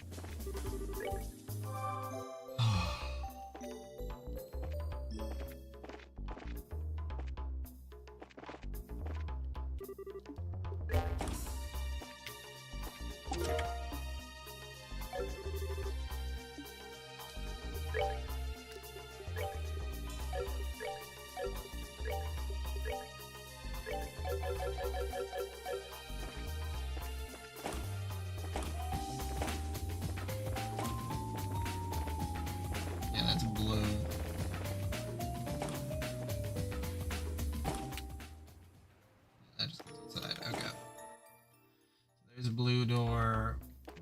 Blue door's down. Andrew. Blue and Chucks.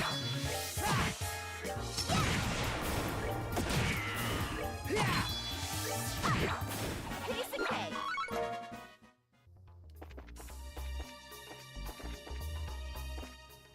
That just goes outside too.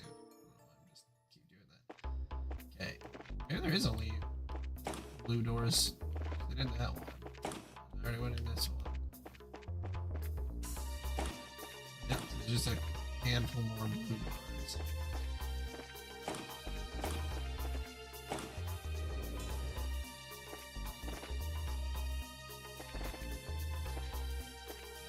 Checked out all of them. Let's see, yeah, I got it.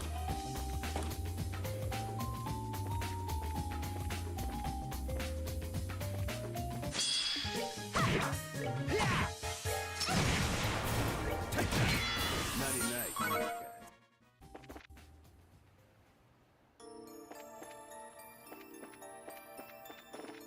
Looks like that's something that's trying to harvest the moon. Sorry, I'm cutting you off.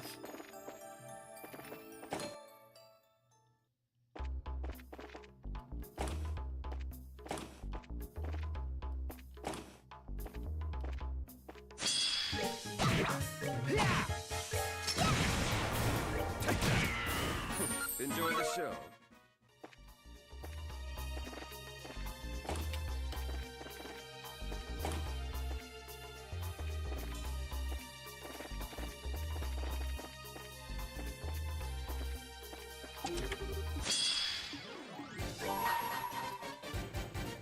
Let me show you the truth.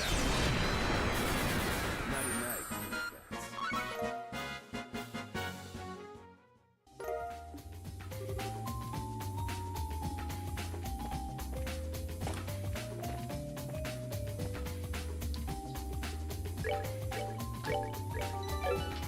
Oh, okay, hold on a second.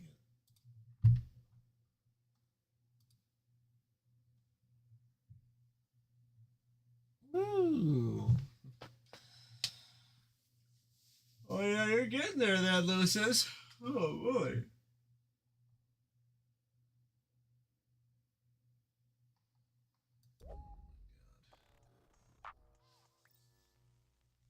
You know, when you see headlines about the ICE and Border Patrol Gestapo and how they're free, and the answer to that question is an unequivocal yes, at least Nope, according to people that know them. Ark, a nerd college group, will talk to him anymore. Oh, poor thing.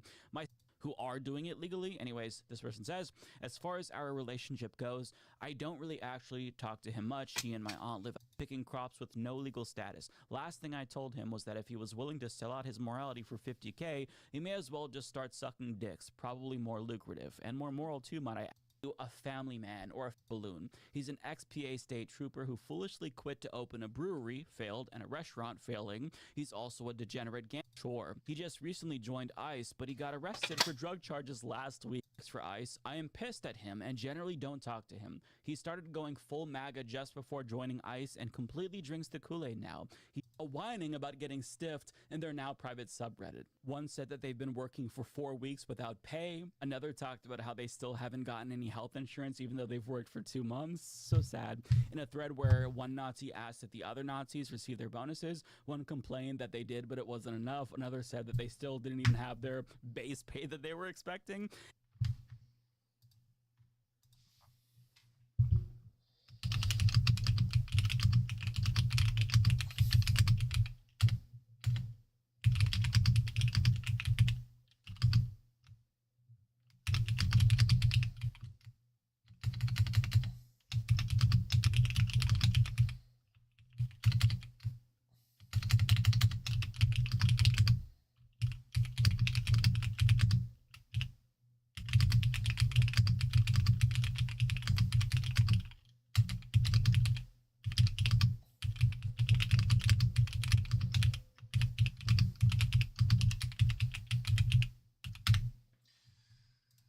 Okay, yeah.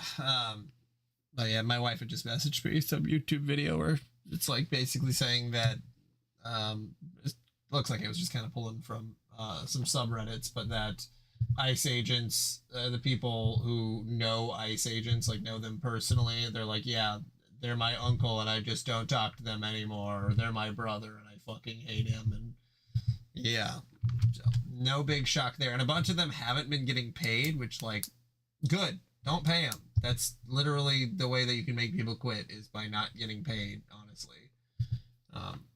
But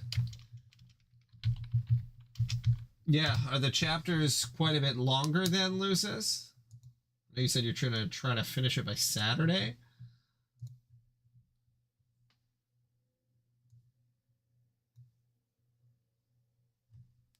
I'm pretty sure I thought there was a temporary bill. I thought the House passed a budget bill, and I think the president needs to sign it. I hate saying the president like it's like a competent guy. It's like, then the dipshit McShittispants Esquire Jr. Man needs to, you know, sign it. If he can actually even read. You know, maybe he just has somebody else sign things for him. Who knows?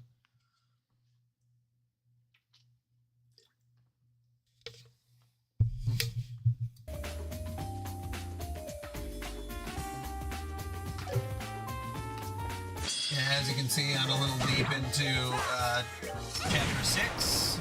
I guess I don't know how long this one is. It seems to be mostly the infiltration mission, but sure, it'll keep going from here.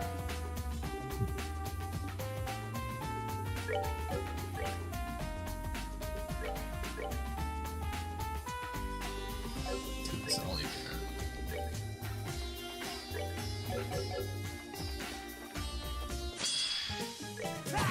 Oh, that counts as a preemptive attack. I'll roll with it. Enjoy the show. Yeah, and you said that at the end of the game you were trying to get everybody up to like level 90, and you were level 70-ish. Is that right? That's a gospel, isn't it? Uh-huh, I think it is. It doesn't look like we can do anything with it. Must be part of their experiments. Oh, yeah.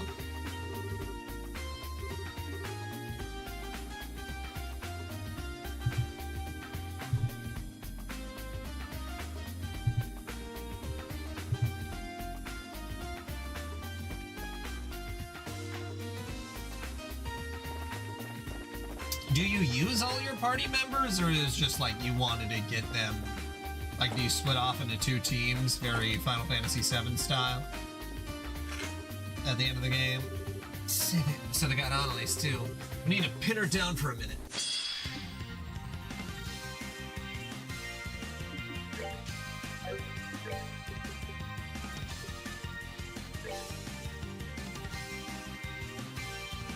Oh, yeah.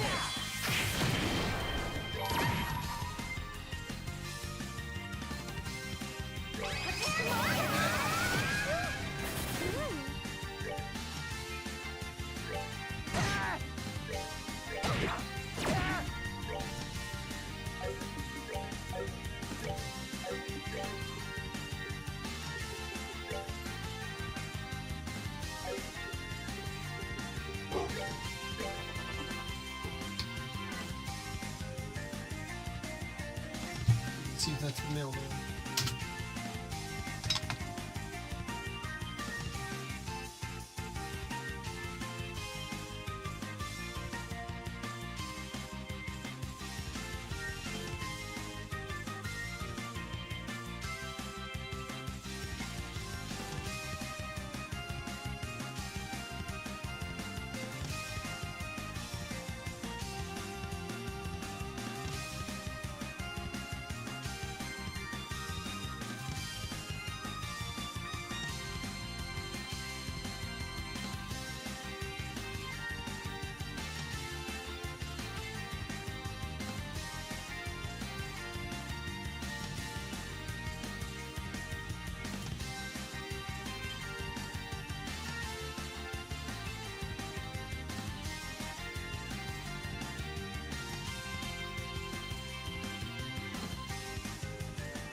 Oh, okay.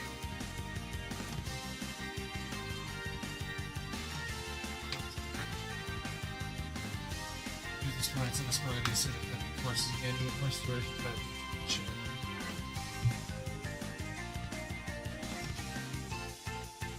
Yeah.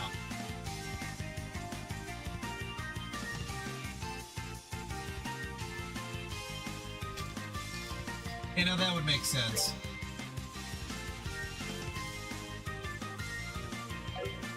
And I guess I don't know what time you fight the Enforcers, if it's just right after this or...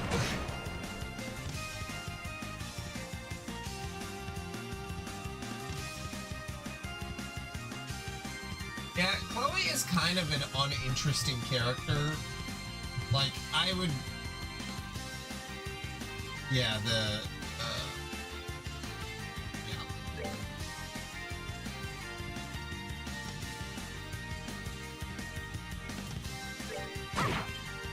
Yeah.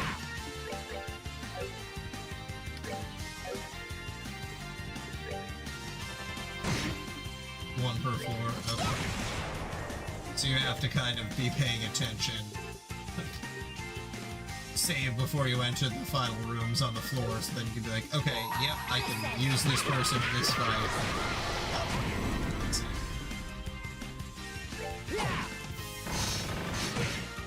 Damn. Take that!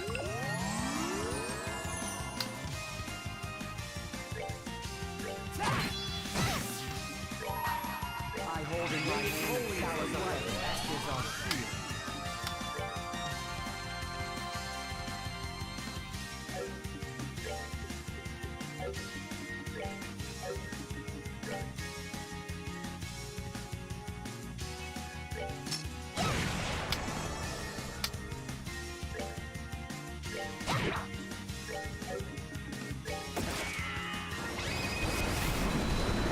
Good thing I was on guard.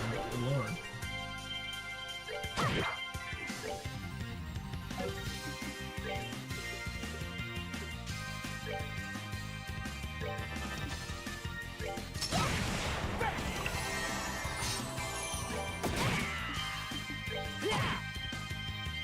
Blue ball.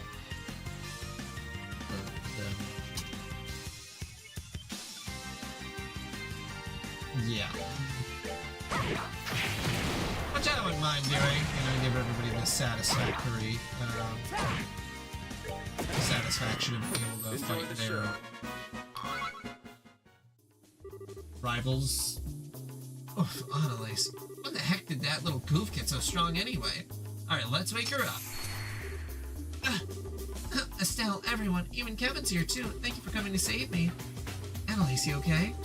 Yeah, nothing is Soak and Elmo can't fix. More importantly, the others? It's okay, they've all been freed. Alright. Rolling straight through. You're the last one we found. Oh, I see, that's good. Sorry, Estelle, I promised we'd have a big rival fight, but I didn't want it to be like this. Don't worry, you silly. It's thanks to your team that we knew all about this place at all. You guys did a great job scouting out their base. Estelle. Oh, scouting job, right. Estelle, there's something I gotta tell you. Oh, what? While we were running around, I spotted Joshua. What? Joshua's here? When the Yeagers were chasing us down, he showed up and broke through their lines. I recognized his clothes and black hair. I'm pretty sure it was him. Joshua. Estelle? Oh, sorry. So, Annalise, don't leave it there. Where'd Joshua go? I'm not sure. We managed to get out of the spot, but ultimately they caught us. He could have headed for the roof, though. The roof? There's some kind of airship dock on the roof of the building. I remember the soldiers and researchers heading that way. Okay, then. Annalise, see if you can get out on your own? Yeah, I'll be okay. This place is like a horror show. Might still be something in here. Everyone, be careful.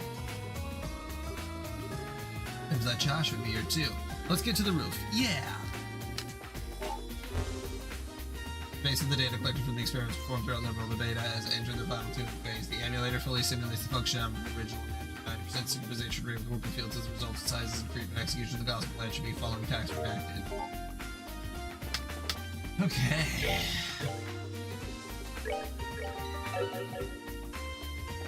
Is there a place to heal?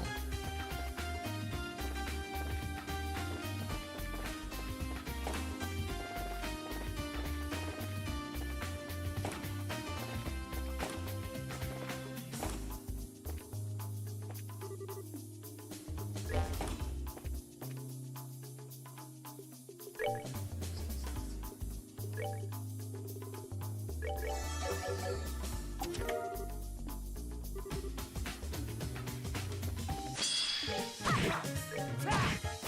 right, what's next?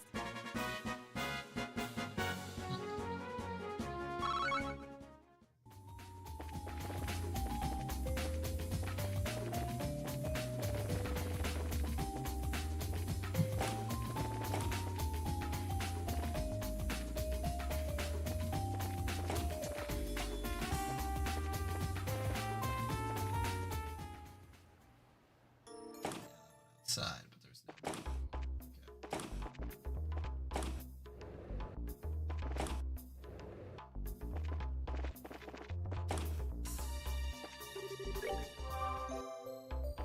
Okay. Nothing this way, but there's a door.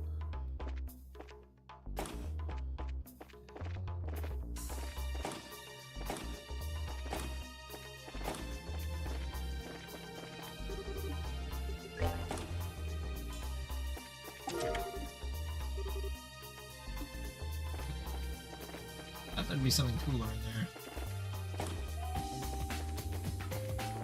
Oh, why?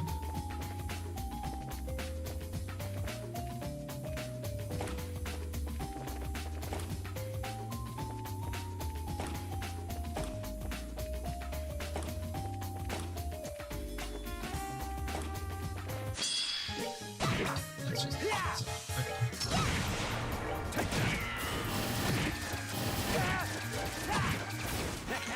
Not bad.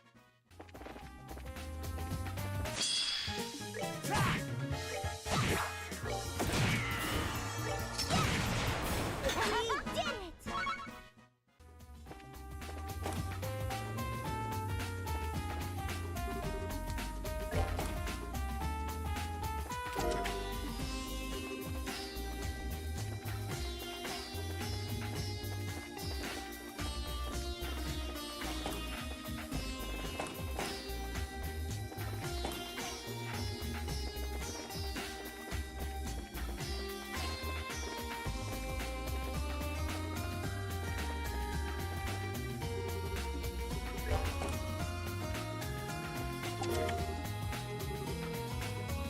I've been looted 2 games now. I won't stay after this much longer. Treasure chest, you don't stand for anything!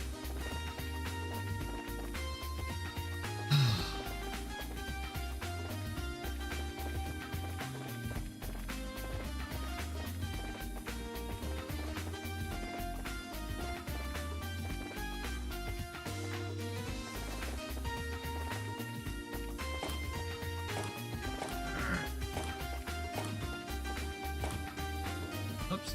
Okay.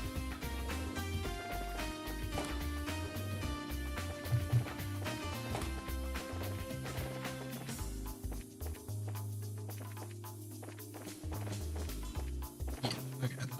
Alright. Okay, that should be everything.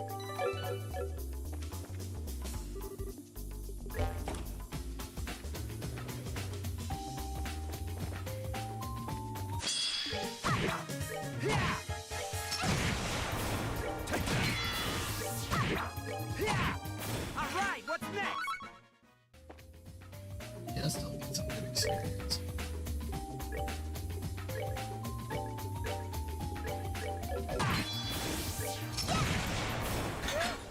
Scary.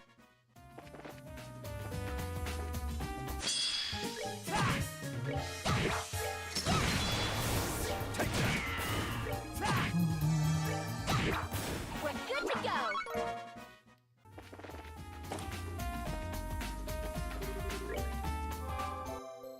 Okay, before I jump into this portion, I'm gonna check.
Okay, yeah, figured. It's been, what, like 40 minutes? Alright.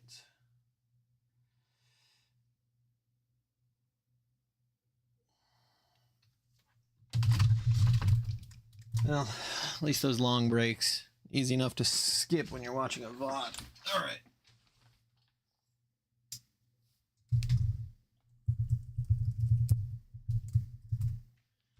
Just went to make some food. You know, eating food is important. And I took out the dogs.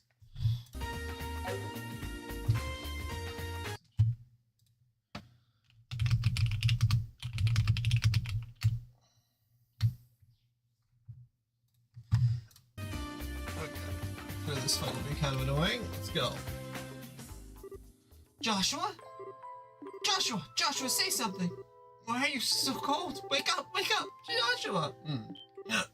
Joshua? Estelle, why are you here?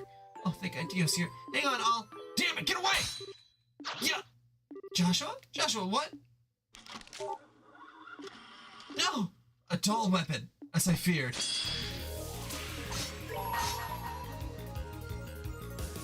Prepare to enter soon. Come on, everyone. I don't know how much health these things have. Not a lot of health, but easy to get surrounded. Let me show you the true essence of beauty.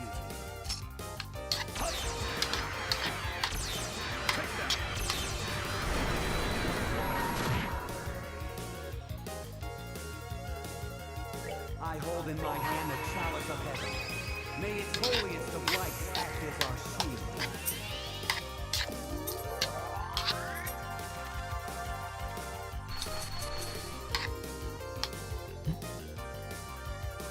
This ends here.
everybody level up.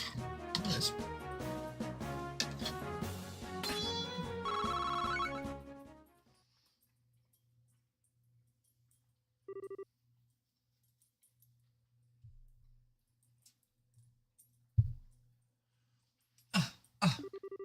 Oh, that was tough. Oh, hey. You were just a fraction too slow in realizing the deception, I fear. I'm afraid this is check and mate. What? Oh, hell. Oh, isn't this? I can't stay awake. It was a bit too easy a sport, really, but at least your reactions were amusing. It may be a small token of gratitude, but allow me to invite you to a place I think you'll find very interesting.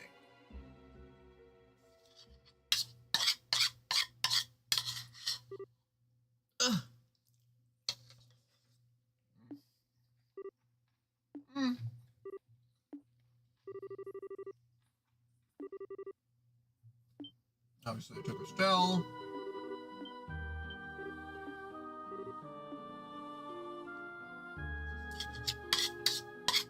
Oh, now we just have us three. Okay.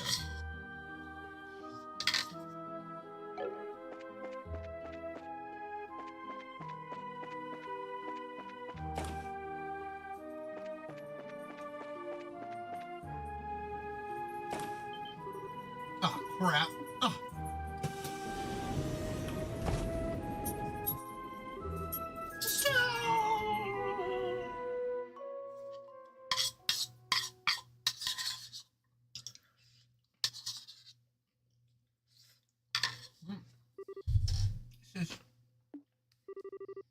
Down. Joshua. Why? It's okay. It's enough. Ah! I was always just a broken puppet. I could never go back to being human. So enough. Enough. No! Thank you.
Oh, okay.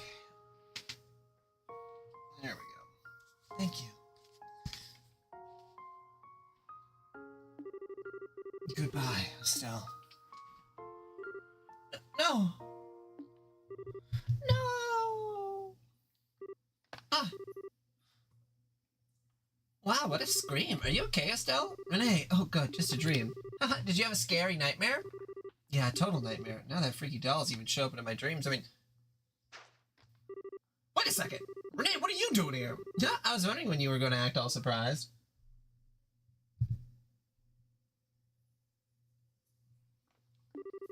You're so laid back, Estelle. I love that about you. Yeah, well, forgive me for not being on the ball right after waking up. Anyway, it's not so odd for me to be here, you know? We're actually at our brand new base. New base? Mm-hmm, look out the window. Okay. What? Der Mobile Fortress. We got an anime cutscene.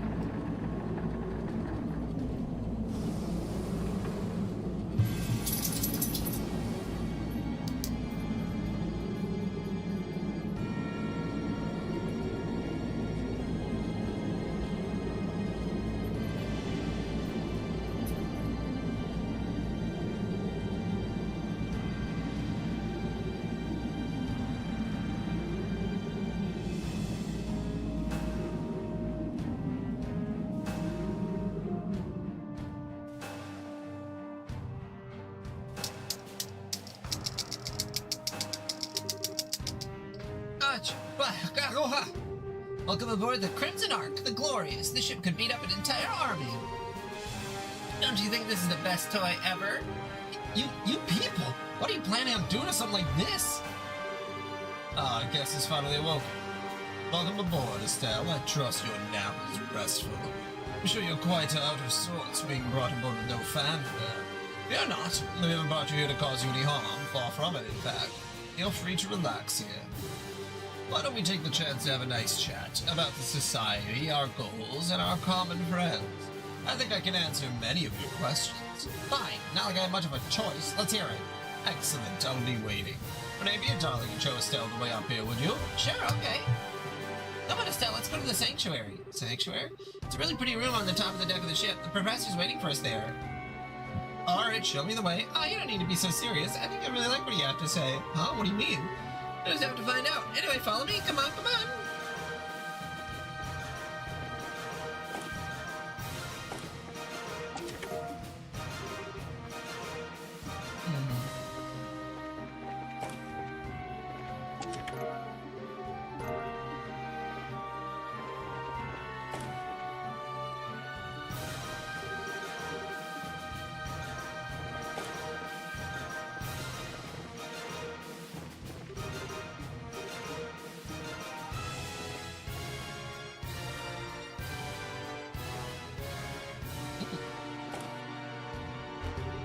Access to the sanctuary in the engine room is restricted. Please provide voice identification.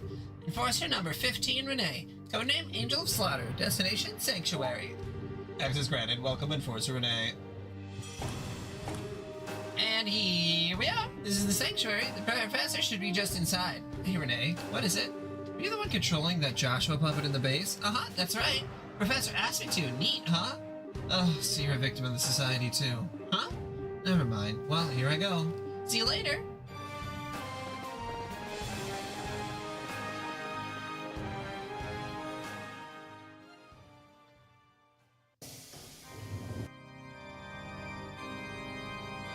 Oh, come on. He isn't working. Jesus. Talk about a stereotypical villain. Welcome aboard the Glorious. It's been some time since we last met, Estelle. Oh, Professor Alba, I thought it was you. I finally remembered when I heard your voice a minute ago. Cassius Bright's daughter continues to impress. The seal in your memory wasn't particularly strong, but throwing it off on your own is still worth some matter of praise. My apologies, I've yet to properly introduce myself. My true name is George Weisman. I'm one of the Anguis, supervisors of the Society. An Angui, so you're like one of the high commanders? Something like that. Now, as I said before, I'm completely prepared to answer any questions you may have. What would you like to ask first? Honestly, there's so much to ask, I'm not even sure where to start. You needn't fret. Take your time thinking things over. If it pleases you, I can play a relaxing tune. Will you collect your thoughts? Yeah, I think I'll pass. You know, you don't strike me as someone who'd be into that sort of thing. Well, whatever. Here's a question for you. Was the whole polar archaeologist thing a total act, or what? Putting the poverty aside, I actually am an archaeologist. And as an aside, I picked up the pipe organ during my time at the church. I may not be the Erebonian you spent so much time with, but I dare say I'm decent, wouldn't you? Hang on, the church? Like deception? I was something of an academic priest. A chance meeting with the Grandmaster led me to discarding the path of faith. My knowledge of artifacts, paltry as it is, still proves useful from time to time, thankfully. With our current plan in particular. The one who tempted Colonel Richard into starting the coup, and the one who arranged all the gospel experiments. It was you. It certainly was, and it was all for the sake of our cause. Your gospel plan? I saw something in the research facility about that. Your plan is to take the Areole, isn't it? Take the Areole? That's not entirely accurate. But for the purpose of this conversation, it will suffice, yes. What is the Areole? Well, anyway, why do you want it so bad? I know it's said to be one of the treasures of Ideos, but just what is it? For the moment, I must keep the exact nature of the areola a secret. I would, after all, so hate to spoil the surprise. The surprise, alright, thanks. A plan has moved into its third phase. Very, very soon, its true nature will be plain to see. I can barely contain my anticipation. And once the areola showed itself, then we will see the potential of mankind unfurled before our eyes. The potential of mankind? Ragnar said something about that too. Oh, the Holy Beast was willing to bestow his wisdom upon you? Perhaps you are doing more than simply living in your father's shadow. Spare me the flattery. And what the hell, I keep asking you things, you keep dodging the answers. Do forgive me, it wasn't my intention to be so evasive. I can, however, easily answer the question I know you want to ask most. The what? What keeps you from asking it? Don't be afraid. Muster your courage and ask it of me. Joshua. Where is Joshua? His exact location is currently unknown to me. From what I've observed, he's up to something with those sky bandits. Their movements have proven to be quite elusive. Though he is alive and well, I can assure you. Okay. Joshua's specialties are covert operation and guerrilla warfare. I was the one who tuned him to excel at such, but he has long since surpassed even my greatest expectations. I gleefully await seeing the height of his potential. You... Come now, you didn't mean so angry. When Joshua was entrusted to my care, his heart was akin to a glass ornament dashed against a paving stone. He was my first attempt at rebuilding such a shattered soul. It is not natural, you think, for an academic to be curious about the result of his work. Why did you tell Joshua on the day of the Queen's birthday celebrations? I merely removed the block in his memory and told him the truth. That he, once taken into your home, had unwittingly been acting as a spy and sending guild information to the society. That Richard's coup succeeded in its own right because of him, and finally that, thanks to his efforts, the ground was at last fertile for our plan. I even rewarded him. I formally released him from his obligations to the society. I finally get it. Why Joshua, that night, why he disappeared. Why he said goodbye with that look on his face. Yes, I must say I did find that regrettable. I think Joshua would abandon you so coldly after regaining himself. I recommended you just pretend he knew nothing of it and continue his life with you, but alas, I suppose my generosity backfired. No? I'm amazed. I'm amazed you could even say that. You were the one who chased Joshua into a corner in the first place. He didn't have a choice. So he had to look like that and gave his harmonica to me. And say goodbye, Estelle. All of it, every last bit. It's all your fault.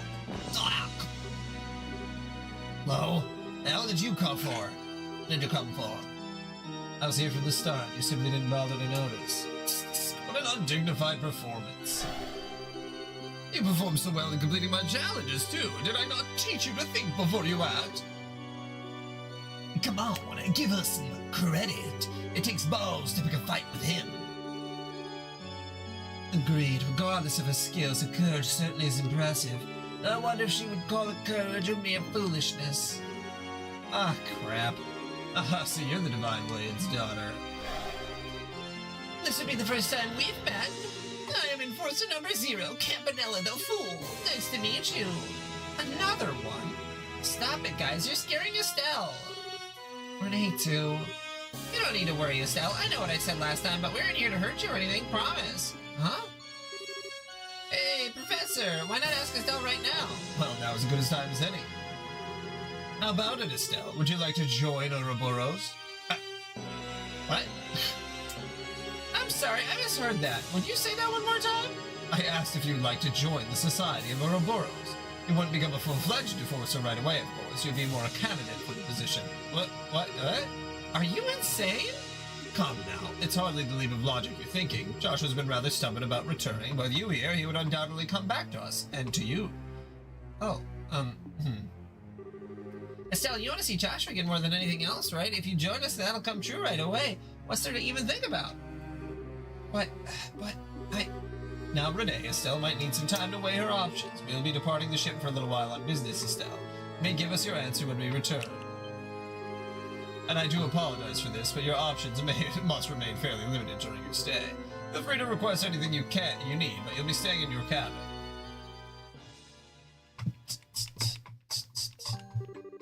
If I join the society, I'll meet Joshua again. That's all but guaranteed. Besides, I don't have to join them for real, right? I can just, pretend to join them and learn more about how they operate. I'm not the best actress in the world, so it might be hard, but it's better than just being locked up. No, that's stupid. This isn't the way I do things. Pardon me. You...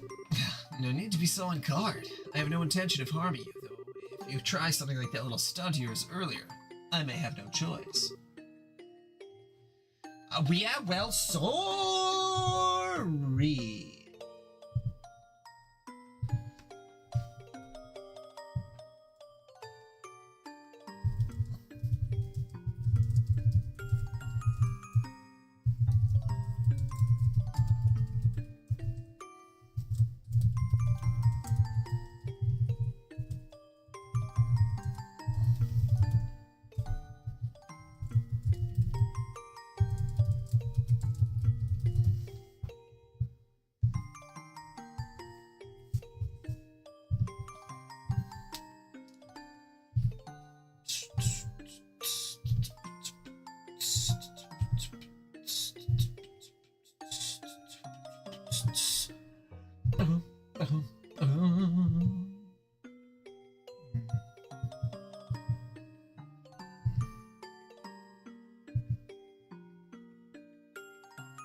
Expense sheets. What is my next week look like? Should probably actually check that.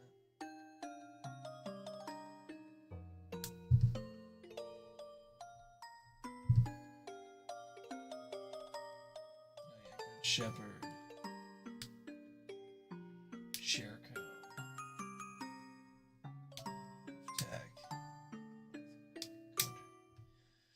Oh, it's gonna be a nice week next week. Nice and easy and not full of a bunch of bullshit. Thank you, Jiminy Crickets. Yeah, well, sorry. What are you doing here anyway? Weren't you guys going out somewhere? The professor and the others are the ones who will be advancing the plan. I'm sitting behind and minding the glorious. What is it you people are planning on doing? If you wish to find out, why not accept the professor's invitation? You'll learn most of our plans if you do. Seems you have your answer, but you're still hesitating, aren't you? No, my advice is still bright. You are not suited for the society of Ouroboros at all. Both ability and personality. Man, do you have to be so completely blunt about it? Don't misunderstand me. The potential for the necessary skill is within you, somewhere. But your personality, you have too little darkness within you to be part of the Ouroboros. Darkness? All those in service to the Grandmaster bear some kind of darkness on their shoulders. Myself, the professor, the other enforcers. Joshua, too, needless to say. Hey, what's your relationship to Joshua, anyway? A relationship? Joshua was weirdly focused on you. He seems to know who you were, even though he didn't recognize you with that mask on. And on top of that, it seemed like he was desperate to find out who you were. That doesn't surprise me. The professor sealed part of his memory away. He was hypnotized in such a way that the moment he left the society, he could remember little about us. Even if he remembered his actions as part of the society, he could not remember his confederates. That would have been the core of his dilemma. The memories of his childhood would be the same. Even if he remembers Karen, he likely would have only loosely remembered me. I see, so that's why. Wait, Karen? I've heard that name before. Karen Astray, a childhood friend of mine and Joshua's older sister. She died 10 years ago. What? That harmonica you have was originally Karen's. Joshua held on to it as a memento, and then it was passed on to you. Joshua had an older sister? How? How did Karen pass away? I hope you know what you're really asking. The answer to that question requires staring into the abyss in which Joshua and the rest of us reside, and it will stare back. Are you prepared for that? Tell me. I don't know if I'm ready for what's coming or whatever, but I want to know what kind of path Joshua's followed. If nothing else, I have to know that. As you wish. It was a little over 10 years ago, back when you could still find the village of Hamel on maps of Erebonian Liberal. Hamel was a tiny little place. There weren't many other young people, so the three of us were always together. I dreamed of becoming a bracer, and I spent my free time practicing my swordsmanship. Karen and Joshua would watch and encourage me, and that was how we whiled away the days. Once I was done with practice, we would turn our ears to Karen's harmonica. Karen would play anything on that harmonica, anything. My favorite was always the old Erebonian folk song, The Whereabouts of Light. It seemed like that bliss would last forever. We believed that. We had no reason not to. The day dawned and began just like any other. And then they came. A band of invaders, garbed in black and armed with Liberian weaponry, came from nowhere. They encircled the village and slaughtered everyone in sight. None were spared, not the old and infirm, not the young and defenseless, not even infants. Those who were killed quickly in the opening moments were the luckiest by far. And the woman, even in this telling, there were some things I would not recount.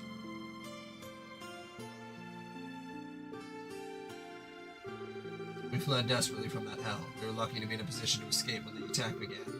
We fled for the outskirts of the village, the screams of our own families carried to our ears on the wind. Once we'd gotten to the outskirts, I told Karen and Joshua to act as bait to confuse any pursuers. I promised them I would catch up to them soon and set them ahead. But the attackers, they had laid their plans well. They had people in position to deal with any who tried to flee. When I'd finally caught up with them, it seemed strangely quiet. The man, dead, shot through the throat. Joshua with a gun in his hand, dumbstruck. Karen holding Joshua with a horrific wound on her back. She was barely breathing at that point. Even now, the scene seemed surreal to me. Karen was calm and content. She entrusted her harmonica to Joshua. I'd take care of her. And then, she died quietly. Never that clear. Why did that... The Empire invaded Liberal almost immediately afterwards. A defenseless little village, its inhabitants slaughtered by men with barbarian arms. It was almost too perfect an excuse to invade. It can't be. The Liberal troops doing that? When the local garrison found us, they were adamant the invaders were Liberian. When the war ended a few months later with the Empire's defeat, however, we were given a different tale entirely. They told us instead that a band of Jaeger dropouts had turned to pure brigandry, and they told us to never speak to anyone else in the attack. The Erebonian authorities announced that Hamel had been destroyed in a landslide, and all roads leading there would be closed completely. No, hold on, what? Why would they lie about that? Neither explanation makes sense. It's almost like... Indeed, everything was a fabrication by the Warhawks and the Empire to justify the invasion of Liberia. At the end of the war, the ruse was discovered, and the Imperial government was thrown into a panic. It conceded to a comprehensive peace and executed nearly everyone involved in the plot, all to pretend that it never happened. That, Stelbright, is the tragedy of Hamlet and Fall. That was also when Joshua's heart was broken entirely. He was now burdened with the torturous death of his sister, his parents, and everyone he knew, and even the shock of taking another man's life. How could that not shatter the soul of a 6-year-old child? Ooh. That really,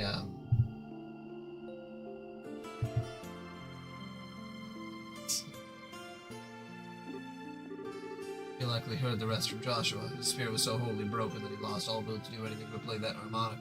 He began to waste away. That was when the two of us were found by Wiseman. To save Joshua's life, I had entrusted him to Wiseman's care and threw myself into Ouroboros' training.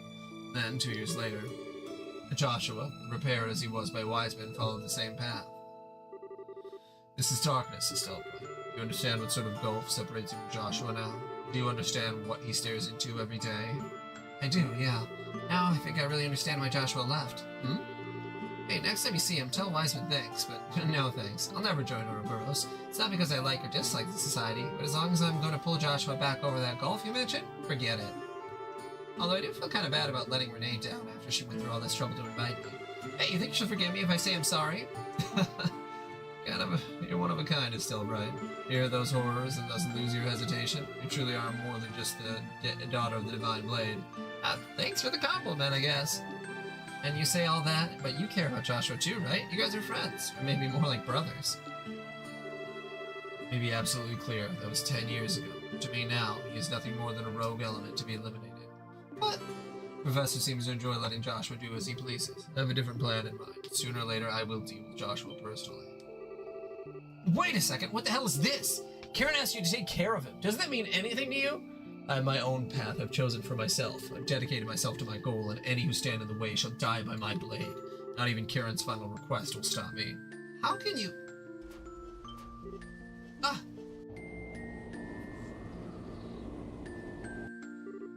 Those are... The Professor and the others, yes. It looks like the third stage of the plan is getting underway. The third stage? What's... that is not for you to know. Once we're finished, you'll be returned to your father. Behave until then. Now just... As one final note, don't even think of attempting to escape. The Glorious is 8,000 auger above ground. You have nowhere to run. Don't even think of attempting to escape, he says, as if he doesn't know that it's in human nature for me to want to do the exact opposite. Besides, he's the only enforcer on board. Alright, why not? Let's do this. Okay, the time is gonna be everything. If I can figure that out, I'll be good. Let's see, I'll wait a couple hours until they let their guard down, and then... Right, it's worth a shot. This is a memento of Karen, right? You shouldn't throw away something like this so easily, you idiot.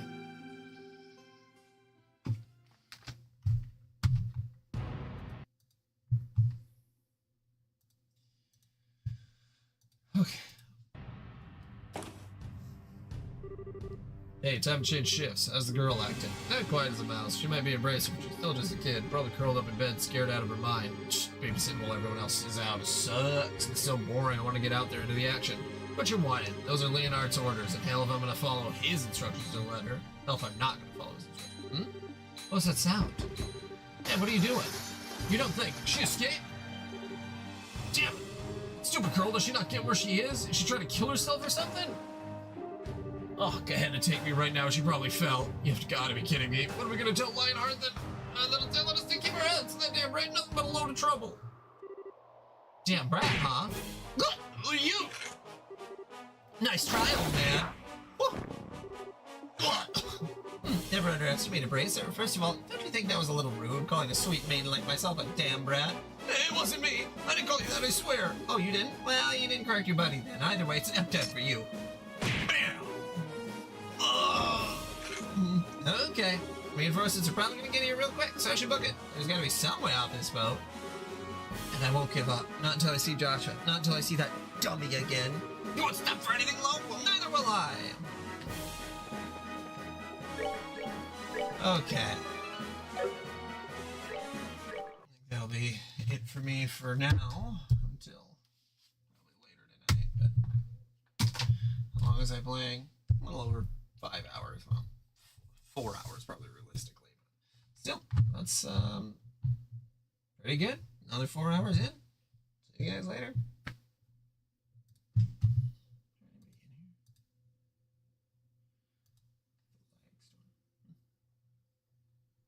You can help.